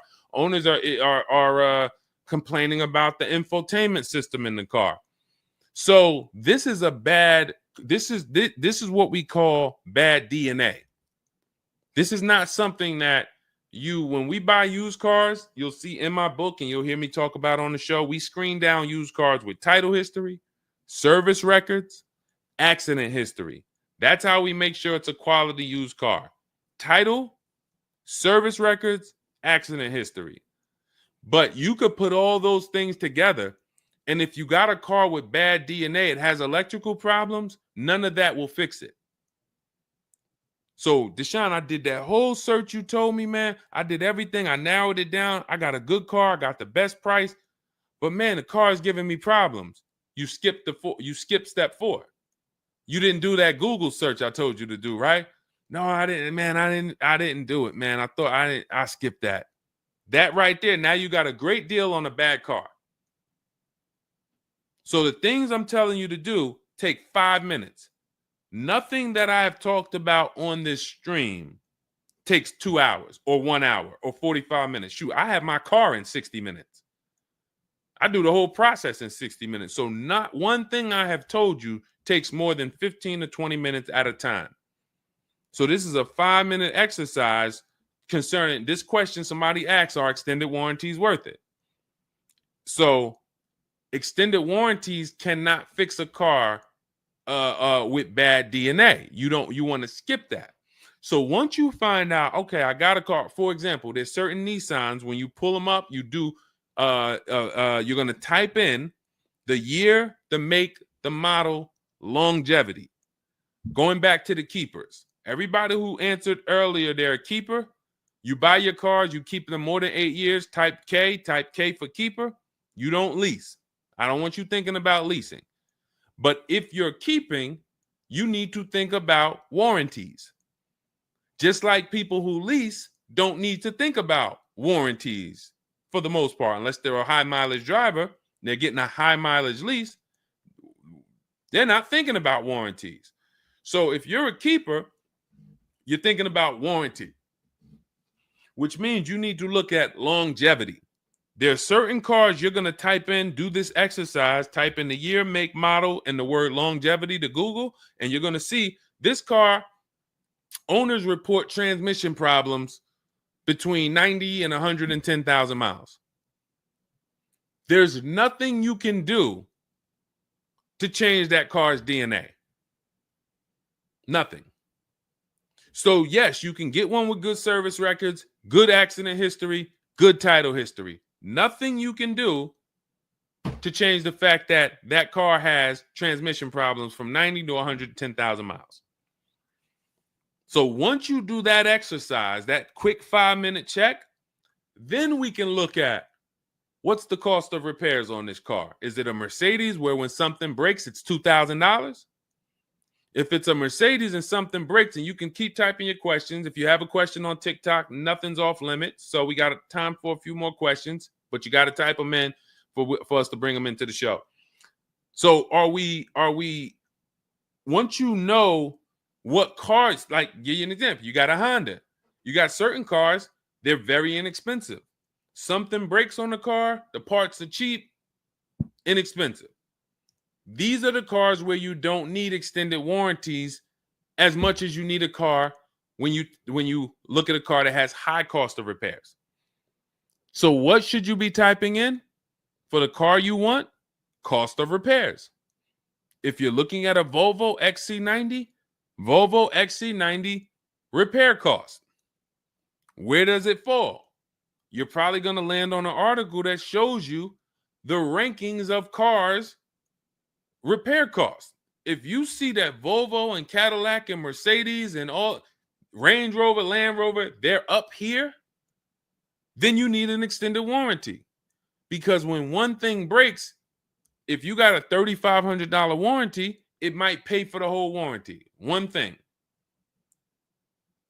But if you're looking at a car and it's very low, Mazda or Honda or Toyota or very low cost of repair, then maybe you save the $3,000 and you don't get an extended warranty. You just put that money to the side.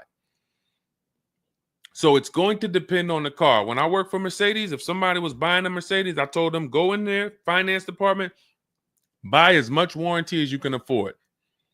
That was my words all the time. Buy as much warranty as you can afford. IDK, following your book to secure a lease. How do I get it without putting money down? We don't shop with money down. So you haven't gotten to that section yet. I'm glad you have the book, IDK, but there's no scenario when you're using our templates and scripts where we shop with money down.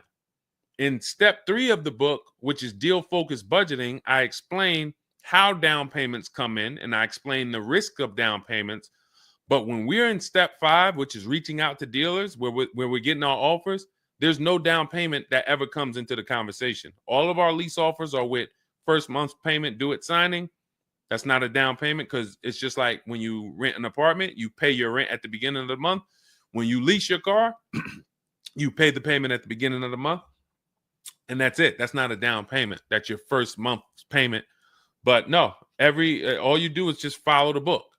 There's no again, and stay on the steps. Here's what I want to drive home when it comes to this book. And I see we had somebody, Linda March, on Instagram. I see you. Grab Linda March's question, please, on Instagram, Dolan. Do not read this like this is some seminar. There's 2 types of people who use the Cars from Home stuff. All of our stuff is made to be like you having a conversation with me. If you jumped on the phone with me and you said, Deshone, this is what I want. What's my first step? I would give it to you and then you go do it. I wouldn't say to you, okay, Linda, you're going to do this. And then once you do that, go and do this. And then once you do that, go and do this and then do that. And then by the time you finish this, you'll see this on this website and then you'll be ready to pick up your car then. How would that go for you? Carrie Ann, Gifted Hands Cash, good to see you on Facebook. Well, how would that go for you? You would be like overwhelmed, confused, messing up. That's the way it is when you get my digital book, Cars from Home, and you read it straight through. What you're seeing all the steps. The last step 7 is delivery or pickup, and I'm congratulating you. You did it. The step before that, we're going over paperwork in the finance department and extended warranties. You shouldn't be there because you should be going through step 1, checking it off. Deshone told me do this. Step 2, check it off. Step 3, and then once you get to step 7, which is delivery, check, just picked up my car. It's a checklist, not a Bible or a almanac for car research or car studies. That's not what it is. And so I want to let you know that so that you don't come in thinking you're about to learn a lot about cars. In fact, that's how it was when I first started. My first book was called 52 Car Buying Questions Smart People Don't Ask that cost them thousands. 52 car buying questions smart people don't ask that cost them thousands. That book's not for sale anymore, but if you Google it, it's highly rated. People loved it. People said, Deshone, I use this book, man. I learned so much and I got a good deal. Because I still was teaching you how to get to the multiple offers, but it was too much information. That was when I came and I started teaching and I said, I want to teach y'all. I want to teach you everything I know. No, the way my book now is, Cars from Home, 7 Steps to Saving Time, Money, and Avoiding Dealerships, is to get you right from where you're at to your car. 90 minutes, 2 hours from home. Boom, boom. Little small exercises here, 10 minutes here, 5 minutes there. Boom. All right, I'm picking up my car. So that's why we have the success stories that we have, because of the fact that it's a focused step-by-step book. Okay? So you can get your copy in my TikTok bio, my Instagram bio, the YouTube comments, or the Facebook comments. It's 75% off. That's the welcome offer. It's normally $97, but you can get yours for $24 as long as you get to my bio and Instagram, TikTok, or the YouTube comments or the Facebook comments before that 2 hours expires. This is Brian, just got his first ever lease using the book. Thank you, Brian. 2025 Honda HRV, $30,000 car, $395 a month. That's a 1.2% ratio. No money down. Initial quotes from that dealer was $434, and he used the counter offer calculator and got it down to $395. So that's his best offer, not to be confused with his only offer. That's his best offer that went from $434 down to whatever he ended up paying to get it to 1.2%. So that is how you want to do it. Step by step, go grab your book. Make sure when you get your book, screenshot the thank you page, because my support team's email is on there. Sometimes you're typing fast, you misspell your email, but as soon as you actually pay the $24 and get your book, you'll see the book is on the thank you page. So you can click that link, open it, save it. Make sure you save that link, because every time I update the book, that link is your master link, and I also email you a copy. Okay, and then you'll have everything we teach step by step to get as many cars as you want. You'll see, you'll be like Sheree, you'll be like Zafrina, 2 and 3 and 4 cars. Rosalie, 4 cars. Ken, we talked about. Trey, we talked about earlier, 3 cars. These people have been with us since 2021 and 2022.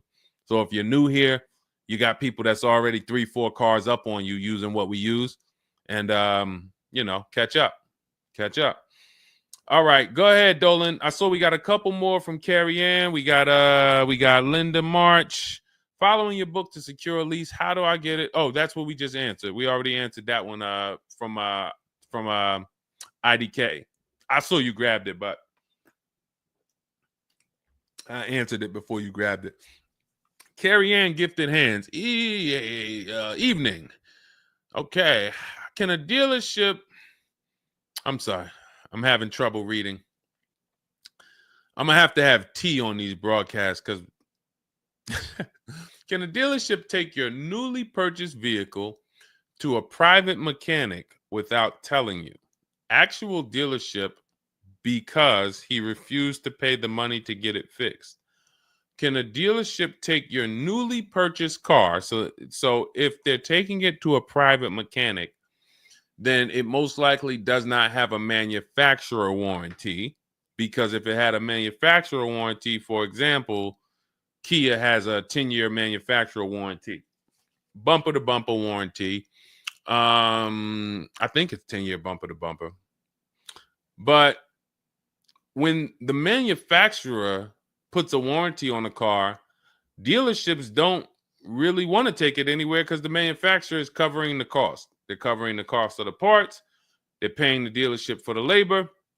So it sounds to me like you got a pre-owned car and it was newly purchased to you, but it doesn't have a warranty. So they may have offered you some form of warranty. Maybe they put something in writing, and whenever you buy a car, you should have something in writing on the buyer's order. This is why we have a whole step in my book for paperwork and protection.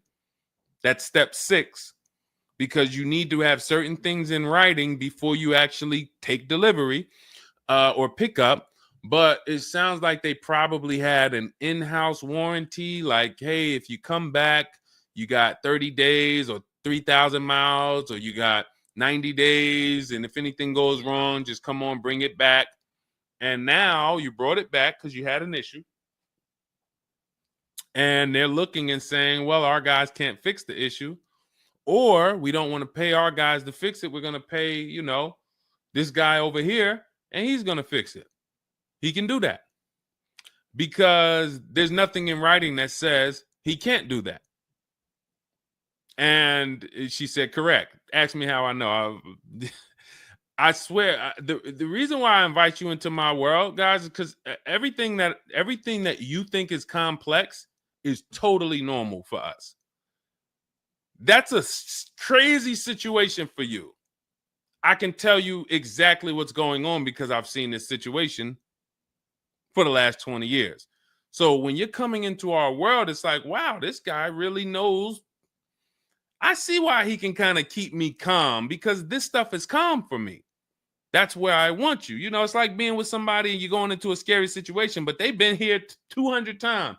Oh, it's dark back there. No, nothing ever comes from back there. When we get up here, you're going to hear some sounds in the bush, but that's just little raccoons and they're harmless. They actually like, oh, okay. You start to get more comfortable because the other person has been here a lot. So there's nothing in writing that says he can't do that. But if it is in writing that he needs to fix the issue, that's really all you care about. What's really in writing is you need to fix this. How you fix it and who you get to fix it, that's your internal business. If you want to take it and outsource it to another mechanic because your mechanic can't figure it out, that's fine. Some dealers have a relationship with a dealer up the road. So if, a used car dealer might take it to a Subaru dealer if it's a Subaru, and they might, but their thing is they need to get it fixed because they're obligated.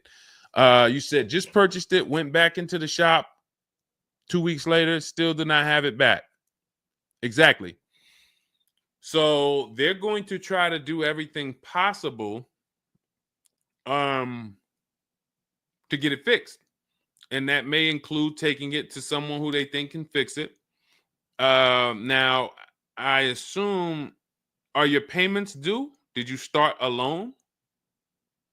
Because this is different if you have a loan and you have my car and I have a payment due in 2 weeks or 3 weeks or 1 week. And if my payment is due, then I'm going to actually wait probably 1 month. And if I don't have anything in writing of when I'm getting this car back, then I'm going to make a police report. And because now I'm getting ready to either unravel this deal, you got to give me a car. I need to, and watch this. Why the police report? It's to document what's happening. First of all, people don't like to see police pull up to their, it's leased. It's a brand new car.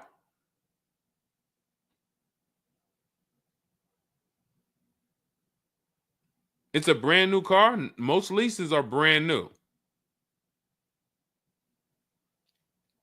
In which case, a private mechanic shouldn't be working on a brand new. No, it's used. That's another reason we don't lease used cars. That's uncommon. See, that's what I was saying. Leasing used cars is very uncommon. No competition, warranty issues. This is why it's not a mainstream thing. And this is why it's not something that I recommend. But I don't say it's not possible. Because when people say, oh, Deshone, could you lease a used car? I'm not going to say, no, you can't. But what I'm going to say is we don't. Now, you have is there a warranty in writing? Did they write something on, because now you pretty much have a payment on a car that's used. That what is the warranty?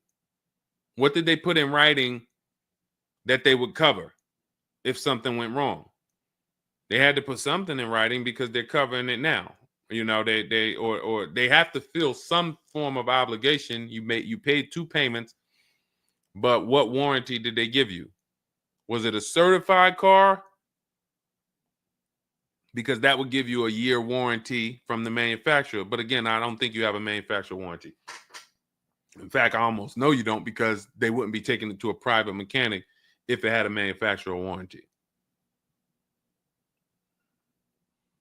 Originally 32,000, at the end 62,000 through. Originally 32,000, at the end 60,000 through Exeter. Yes. Well, I mean, originally 32,000. I don't know what you mean by that. Is that your mileage? I need to know. Did they put something in writing saying that they were giving you a warranty?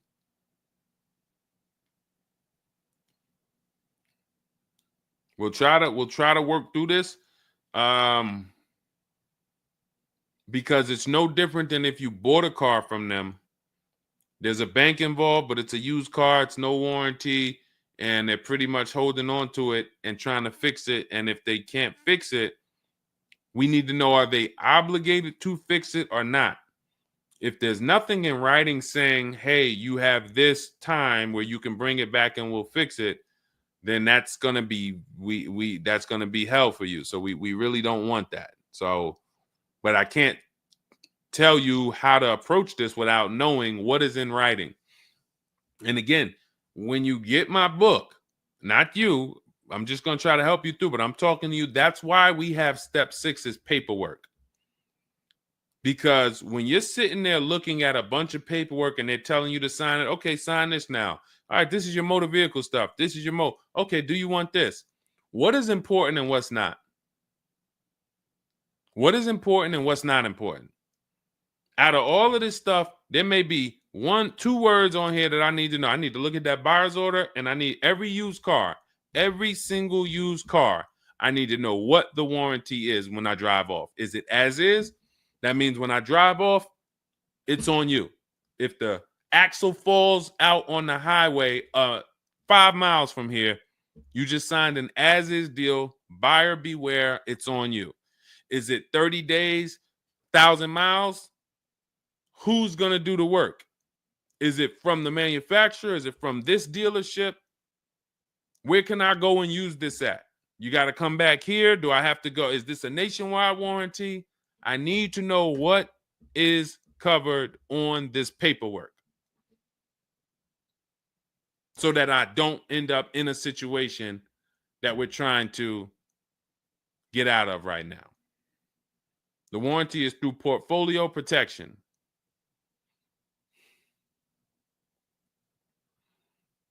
So it's a warranty. May not be a good one, but it's a warranty. So if there's a warranty, that means they're obligated to fix it. And if they're taking too long to fix it, and I have a payment, did they put you in a loaner car? Are you driving now? What are you driving now?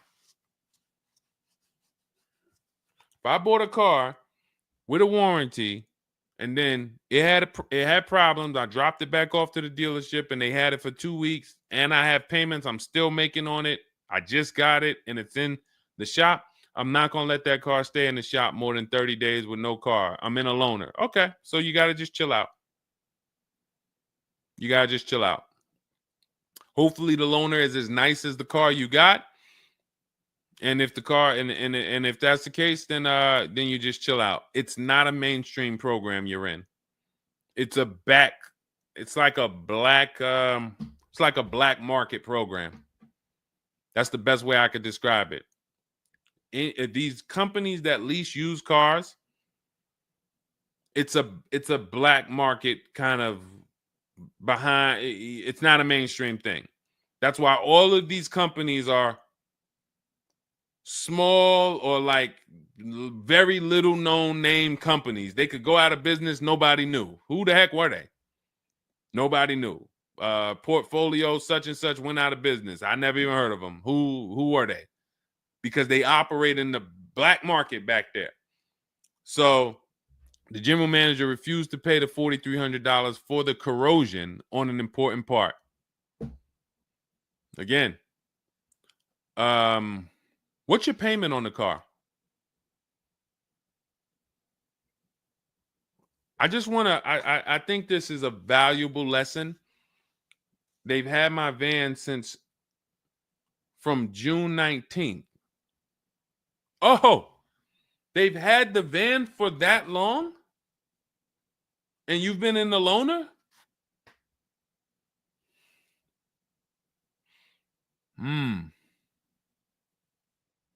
Holy crap. All right, what do I do from you? What's your payment on the car?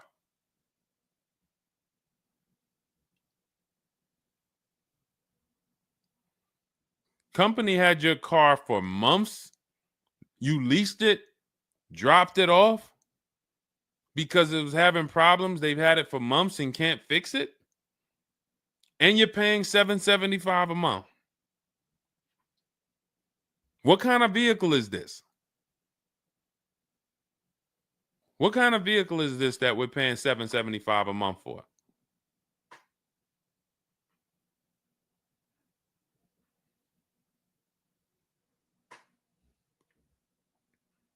I just want to give you some time to type. I mean, I like to try to give you, I like to try to give you a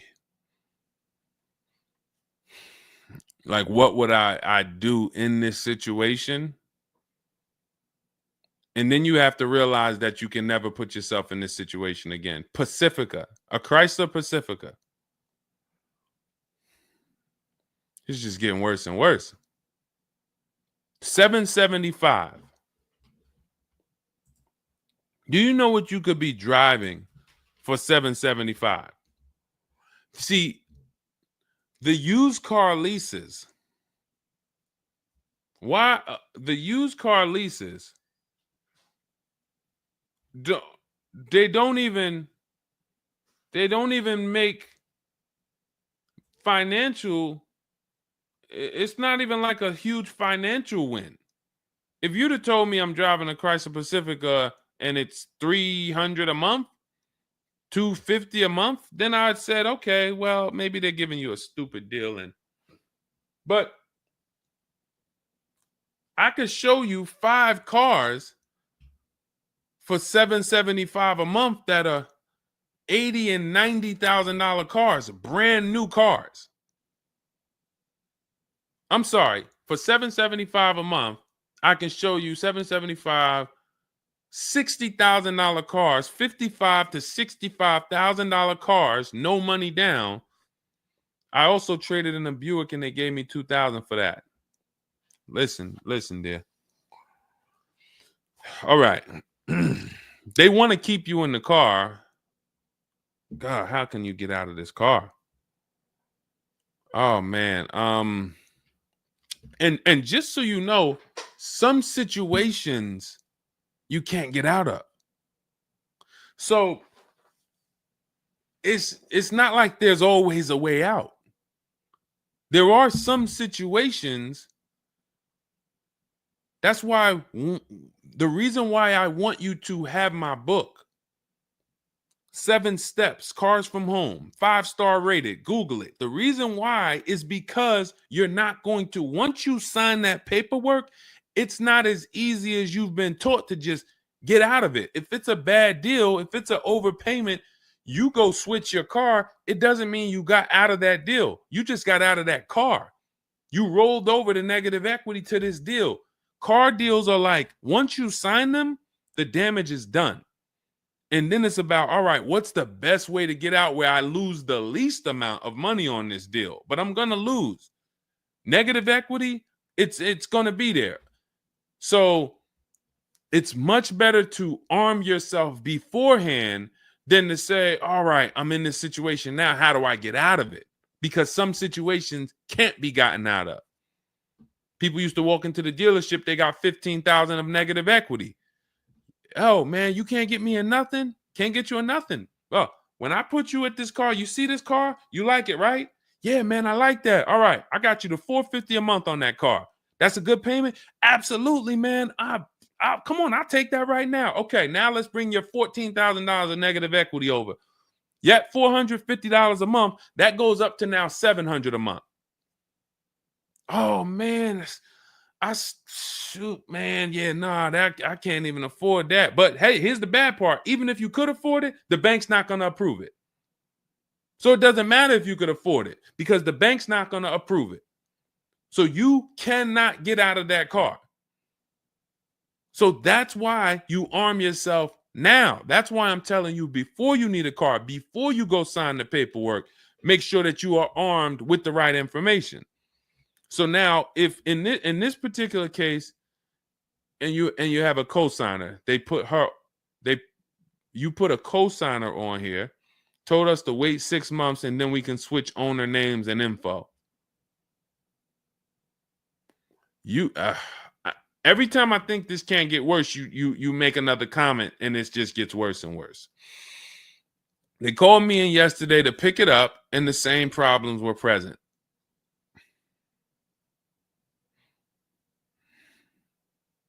Good Lord. I'm almost stumped. Okay. All right. All right. You need to find out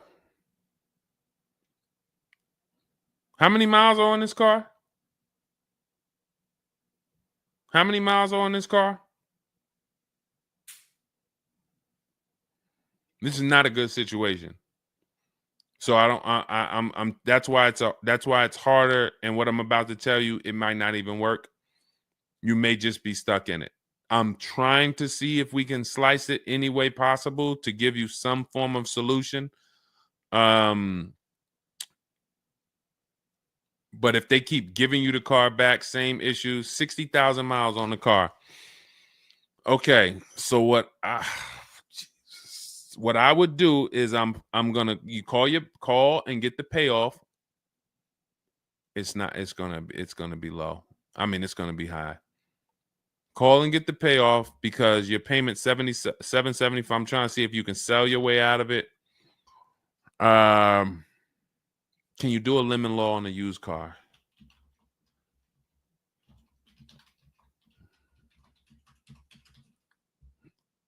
Let's see. Yes, some states have lemon laws that cover used cars, but the specifics vary by state. What state are you in? If they can't fix the same issue, but it's an aftermarket warranty.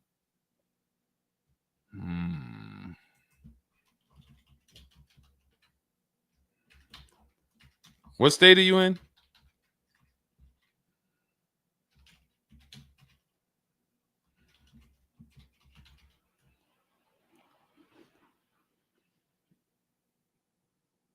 Maryland. Let me see. On a used car, Maryland. In Maryland, the lemon law primarily focuses on new cars or lease cars. Nope, that's not going to work.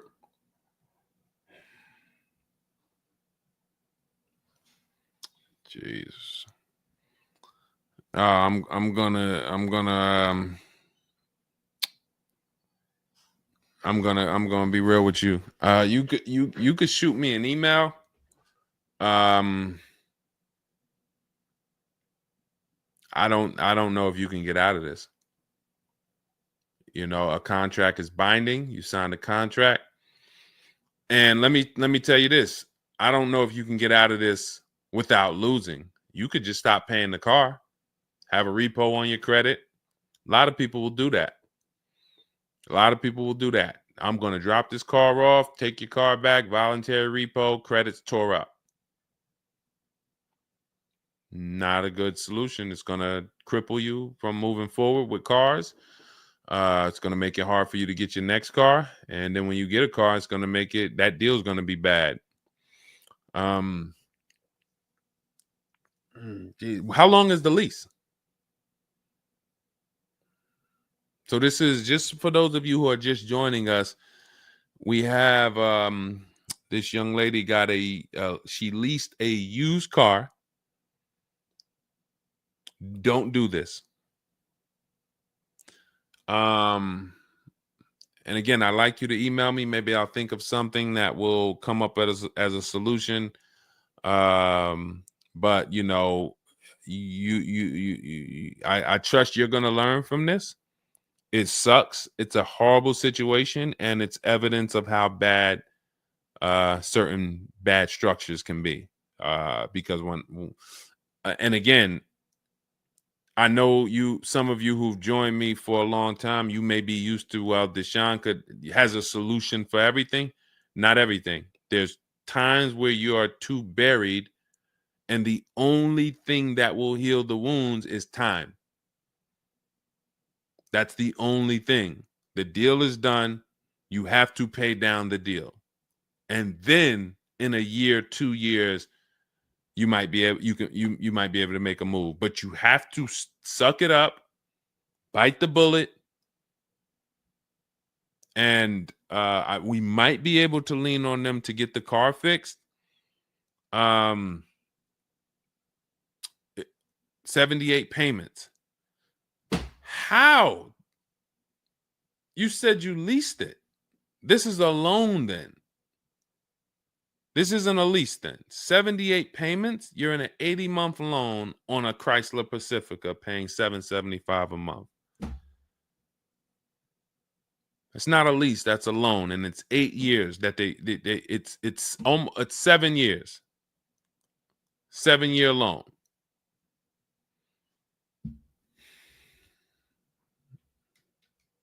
I mean, this is why I do what I do. You know, like, I don't want you thinking, okay, maybe you don't sign, maybe you don't make a mistake that is this serious, but this is cars. When I'm breaking down these big numbers and I'm throwing out these big numbers, oh, this is a $4,000 mistake. Oh, if you don't do this, yep, you're looking at about $4,000 or $5,000 you're gonna leave on the table. You take a loan that's too long, yep, you're gonna overpay by probably about $4,000 or $5,000. That might sound like nothing to you, but how I'm telling you based on me being in dealerships and seeing situations where I'm like, you made a lot of mistakes. You combined all the mistakes and you made them. So I mean, I'm just Jesus. So you're in an 80-month loan, not a lease, and you have $775 a month to pay. You are. So that means that loan, just to give you an idea of how much you've paid, you've been charged for this car. It's $775 a month times 80 is $62,000. So we're paying $62,000 over 8 years, over almost 8 years, or almost 7 years. Wait, 80 months, not 84. So yeah, almost 7 years for a Chrysler Pacifica. So we can't trade out of it. We can't sell our way out of it. That car is probably worth $20,000 at best. 2021 Chrysler Pacifica, 60,000 miles on it. That car is probably worth $20,000. But they charge you're gonna end up paying $60,000 for it. Jesus.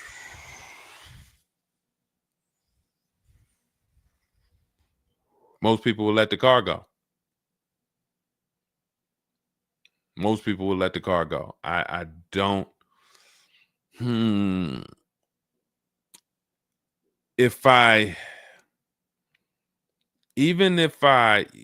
you run your negative equity, that is exactly what it's saying. 62,000.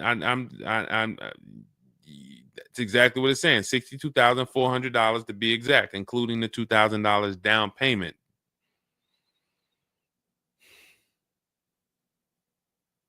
What's the name of this company that you did business with? My friend will not let that fly. That is one of the worst car transactions that I've ever seen anyone in. And your friend is on the deal with you as a co-signer. This is level 10 out of 10 bad. Rich Morton Mazda. Do you know what your credit score was roundabout when you made this deal? Rich Morton Mazda in Maryland. Everyone remember that name. Rich Morton Mazda in Maryland. Stay away from them. This is one of the worst deals I've ever seen. She is the main person they told me I could not sign the papers.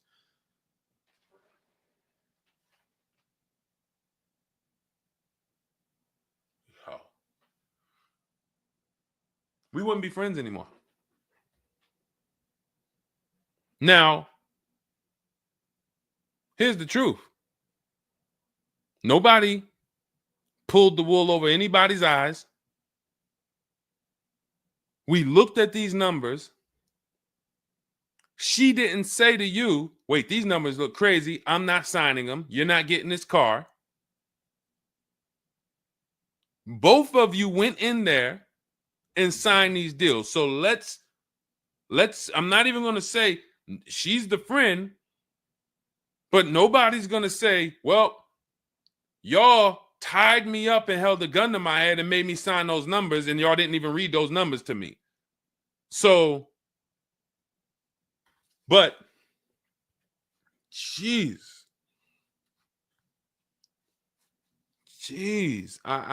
this, you're buried. You are buried in this car.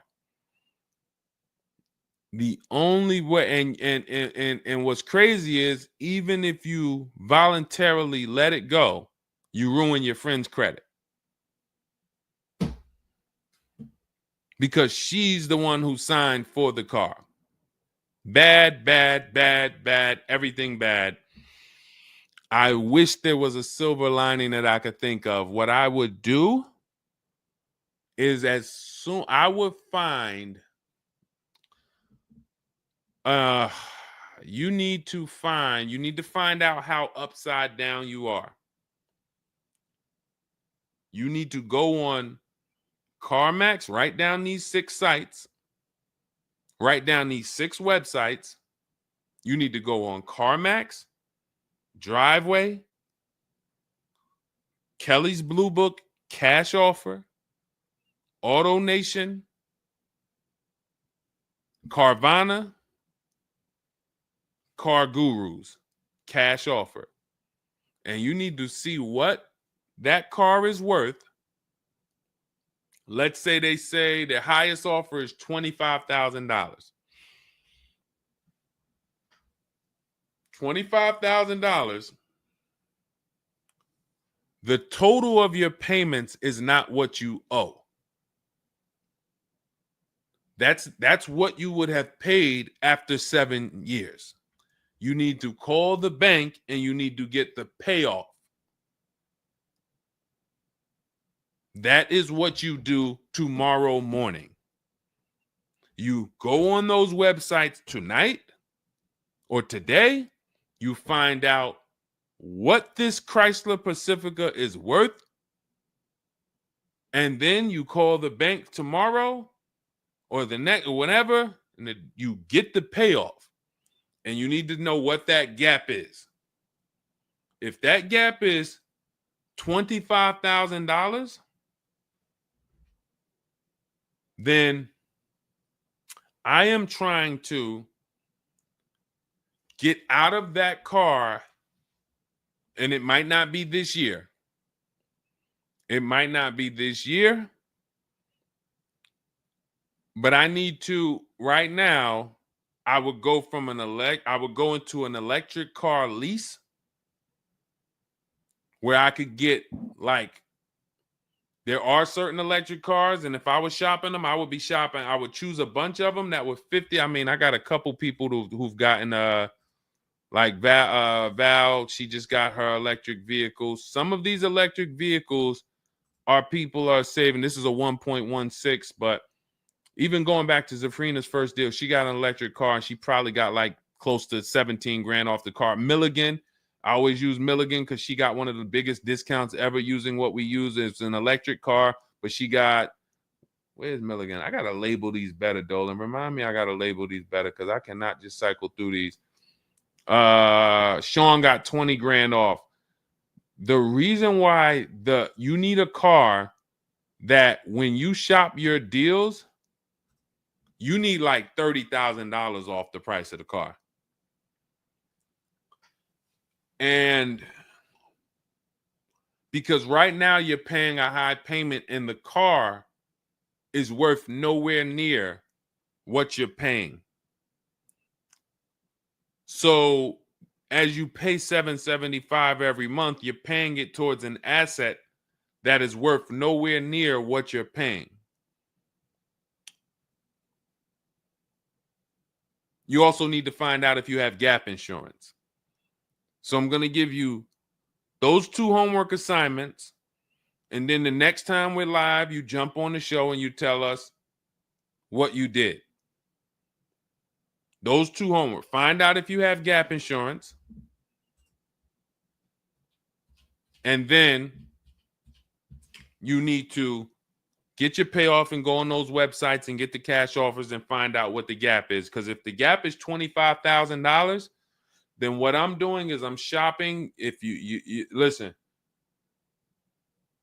you get, if before I tell you to get the book so that you can shop a bunch of different electric cars from home, you need to get $25,000 off the price of some electric car. While they still got the rebate, while they still got the incentives, those incentives are going to go away.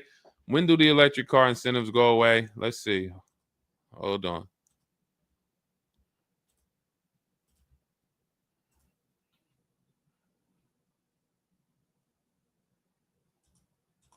Hold on.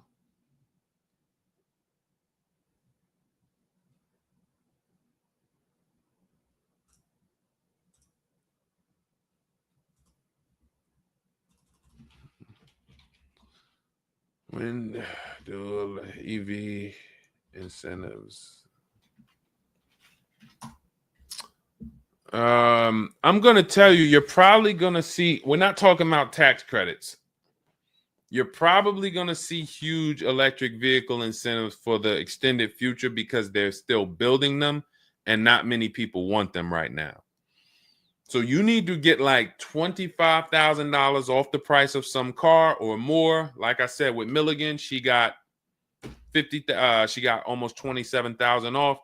And then you would roll that over into a new car and you would lease it. And your payment's going to be high, but you're going to be in a good car. So if you lease a car and you end up with after you knock off that 25, 30, $30,000, and I would be just shopping multiple electric vehicle leases using our system. Again, at this point, you're either going to listen to me or you're not. So, I mean, I'm just going to assume you are.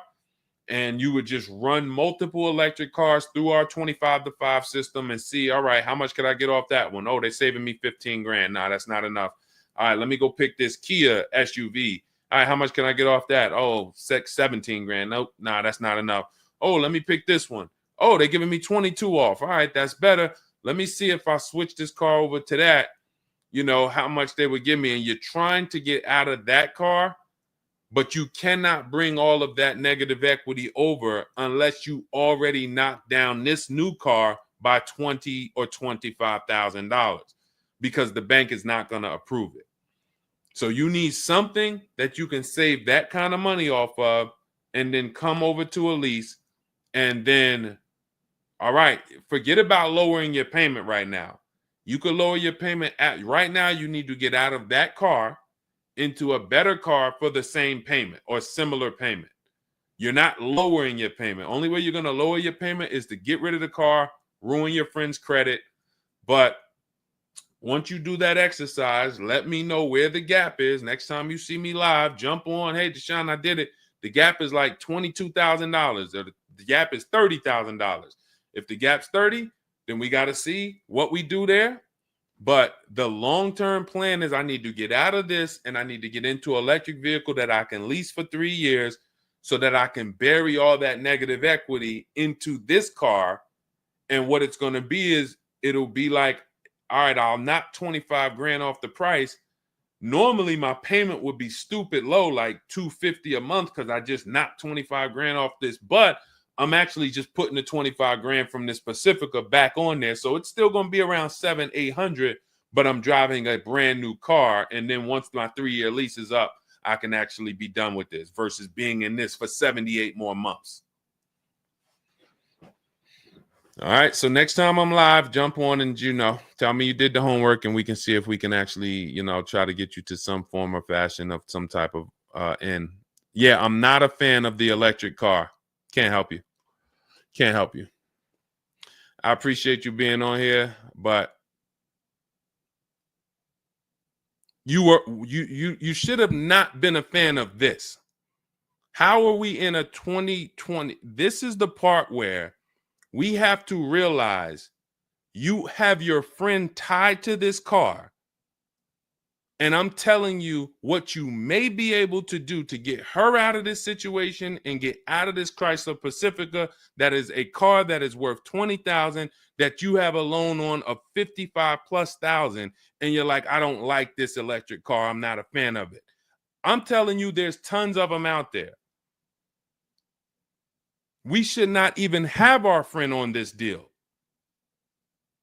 So be a quality friend. Don't be like the people who will come into the dealership, put their friend on the credit, on the credit. Hey, can you sign for me? I had one girl that would come in and she had her mom on one car, burned her mom, and they had somebody else from the church coming in here to sign for her to get another car because she burned her mother's credit. Didn't care about nobody. Do not be that person. You have someone tied. Your friend was nice enough to be on this horrible, terrible deal with you.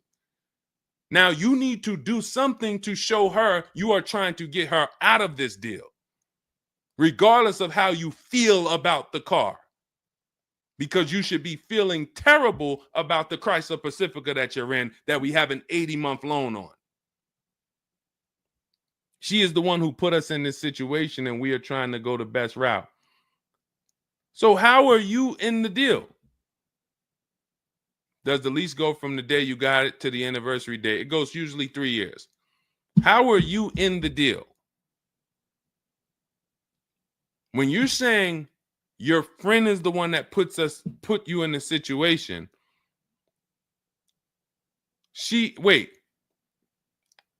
in one breath you're saying, believe it or not, she's the one who encouraged me to get it. And then in another breath, you're saying she's the one who put me in the deal, who put us in this situation.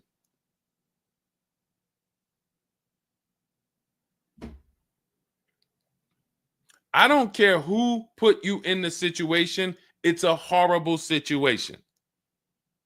So if you want, that is the only solution, and it may not even work.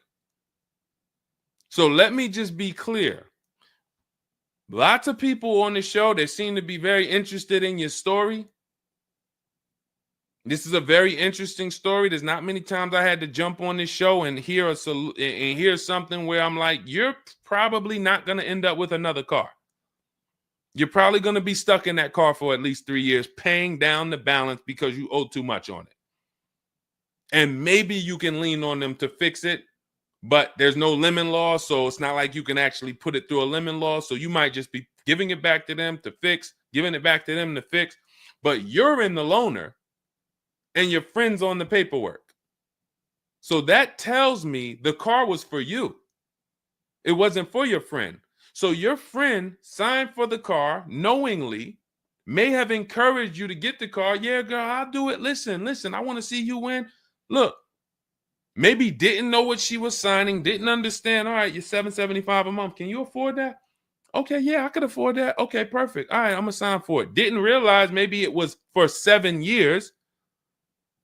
and didn't realize that, oh, shoot, you're going to be paying 60 grand for this car, and didn't know, oh, this car is going to be in the shop, but it's your car because you're the one in the loaner. It's not her car. She's not in a loaner. So there's only one potential solution where you could even think about getting out of this car, because no one can get you out of a car that you're $30,000 buried in. There's no bank. You could have a 900 credit score, never missed a payment in your life. No bank is going to approve taking $30,000 from this Chrysler and putting it onto whatever new car you decide you want. You need to get a huge discount off of some car. There's no car that's going to give you 30,000 off or 25,000 off except an electric vehicle. So if I'm telling you something that may not even work, but it's your only route, that's all you got. You want to come up with something else, repo the car, ruin your friend's credit, I got nothing to do with that. My only job is to try to provide and advise a solution to when people tell me, this is my situation, this is my goal. Normally people have 2 or 3 options. You have half an option. Like, you ever play spades? 1 and a possible, 3 and a possible. You have none and a possible. The possible might not walk. But I'm telling you, do this exercise, and then we can see if that possible will walk. If it doesn't, you got no books. You stay in the car, and that's your only option. It's a bad situation. One of the worst I've ever seen. And I'm not saying that to beat you up. I'm saying that so you realize the severity of the transaction. So if I have to bite this bullet and I got to pay this car for the next 2 years, 3 years, it's because I'm in a bad situation. And then when I pay down this car, maybe I can make a different move in 2 years. And then I'll be much wiser before I make my moves, so that I never end up in this situation again. Okay?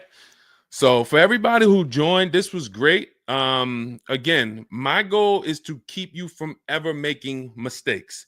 Every mistake you make on a car transaction costs you thousands of dollars. There is no the least expensive mistake you could make is getting gap insurance when you didn't need it. Getting gap insurance when you didn't need it, you just paid probably $400 or $500. You didn't need it. All right, you lost $400 or $500. That's the least expensive mistake you can make on a car. Everything else is thousands of dollars, $2,000 mistakes, $5,000 mistakes, and more. So you can avoid every mistake by having a step-by-step checklist. If it's in Deshone's book, I do it. If it's not in his digital book, I don't do it. So there's no way I'm going to make a mistake. That's okay, TJ girl. We'll be back tomorrow. If I'm giving you a checklist, check, do this, check, check. You're doing everything I say do. There's no room for a mistake. You're not following an almanac. You're following a checklist. That's why my book is called Cars from Home, 7 Steps to Saving Time, Money, and Avoiding Dealerships. Step 1 through 7, check them off. You do car transactions mistake-free. You don't miss any money with your financing. You don't buy bad cars. You don't do anything that you're like, oh, was this good? No, it's a checklist. So normally it's $97. It's a digital book. So you can have it in your inbox in about 5 minutes, and you'll get it for 75% off as part of our welcome offer in my TikTok bio, Instagram bio, Facebook comments, or the YouTube comments. There's a link there. Just get there before that 2-hour countdown expires. Once it expires, it goes back up to $97, which is still worth every penny. You spend $700 on a home inspection. Why do you spend $700 on a home inspection when you might not even buy the home? Inspector might come back and say to you, you know what? Hey, listen, I got the report for you. Just so you know, that roof needs replacing. Those boards, the electrical system in the back, there's a lot of stuff that's not up to code. And then in the basement, you got some water coming in through the foundation there. Listen, house needs a lot of work. Here you go, $700. You and your family might not buy that house. Do you say to yourself, man, I wasted that $700, man, we could have kept our $700? No. You say to yourself, man, I'm glad we got that home inspection, man. We would have been in trouble. So this is how we approach cars. This is how people who I show you throughout the stream approach cars when they're working with cars from home. They're like, I want to make sure that if I can spend $24 and get Deshone's book, and that is my form of a home inspection, that's me guaranteeing I don't make a bad move, then I'm going to go spend that. And if I miss the $24 price and it's $97, then I'm going to go spend that to make sure I don't go out here and make a $5,000 bad decision. That's what we hold ourselves to. Thank you, Stephen Nash. Good to see you. So go grab your copy before the countdown expires. Get it for $24 instead of $97. It's in my TikTok bio, Instagram bio, YouTube comments, or the Facebook comments. And then use that step-by-step. New cars. Everything is in there for you to shop empowered, mistake-free, for you to be the prize. You deserve to be the prize. There is nothing else that you would spend $10,000 or $50,000 on, or some of you are going to get a $100,000 car. There's nothing else that you would go in spending that money on, and you wouldn't feel like you're the prize. You wouldn't go into the mall to spend $40,000 and say, y'all better get the velvet ropes. If you went into the mall to make a $40,000 decision, you'd be, hey, close this store down. I'm about to spend $40,000. You be bringing champagne out. All right, close the velvet ropes. Where's the velvet ropes? Everybody stay outside. This person's about to spend $40,000. But a $40,000 car, you go in and you'll take the mistreatment. You'll leave buyer's remorse. Not anymore. When you make the decision to get your book, follow these steps, you are mistake-free. You'll save all the money. And then when you drive off in your car, you feel like you're the prize. This dealer won my business. That credit union, that bank won my loan. This deal, buyer, Carvana, CarMax, Driveway, they got to buy my old car because they put the best bid up. Everybody won a bid. And that's how I know I won, because everybody competed for my business. I didn't beg none of you for anything. That's how we do. So go get your book. And if you want to get started and you're like, Deshone, you know what? Is there anything I can get started for free? Because I'm just getting to know you. I don't really know you yet. Now I want to see, then go grab my free cheat sheets. Dolan will put a link in the comments for you guys. It's Deshone's cheat sheets. It's also in my TikTok bio, my Instagram bio. And you can see what we give to people who want free advice to get you started. But if you're like, no, give me the blueprint. Give me the bang, bang, step-by-step, start to finish. That's my digital book. Go get it. And carry in gifted hands. Please check back in with us. Let me know when you do that exercise how big that gap is between what the Pacifica is worth and what the cash offers will buy. What will pay for it. And then hopefully you can get to some solution. So I appreciate you sharing the story. I appreciate you being forthcoming, and certainly we'll wait to hear from you. Thank you everybody for joining us. We've been on here for almost 2.5 hours. It was a longer show, but I hope you all got a lot out of it. We talked a lot about all different things. Yeah, that's Denzel on the bookshelf. Absolutely. I got a lot of people on the bookshelf. I got Lucille Ball on the bookshelf. I got Miss Harriet Tubman on the bookshelf. Mr. Marcus Garvey. Who knows who that is?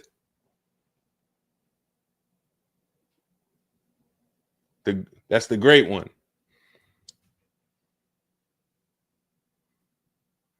Y'all know what it is. I only have the greats around me. Alexis Chu, you don't know who that was? Who could tell Alexis who that last person was? Man, you better get up on the honeymooners. Yep, that was, yes, TJ girl. Yep, Jackie Gleason. Yep, that is right. The great one. So yeah. So yes, so it was a pleasure. We'll be back. We'll be back for another show.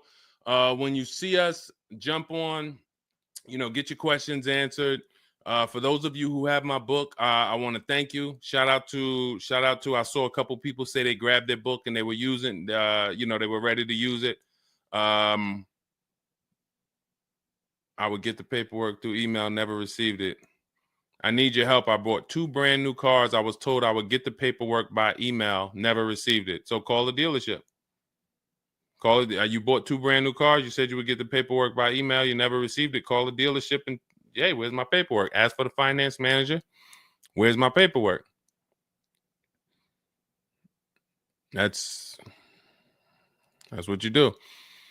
All right. So, all right. I'll let everybody go. I'm tired. I can't even get myself together. This is, I'm going to jump off and we'll be back. We'll be back for another show. Make sure you get your book in my TikTok bio, Instagram bio, the comments, or the Facebook comments or the YouTube comments. And I'll see y'all on another show. All right. God bless you.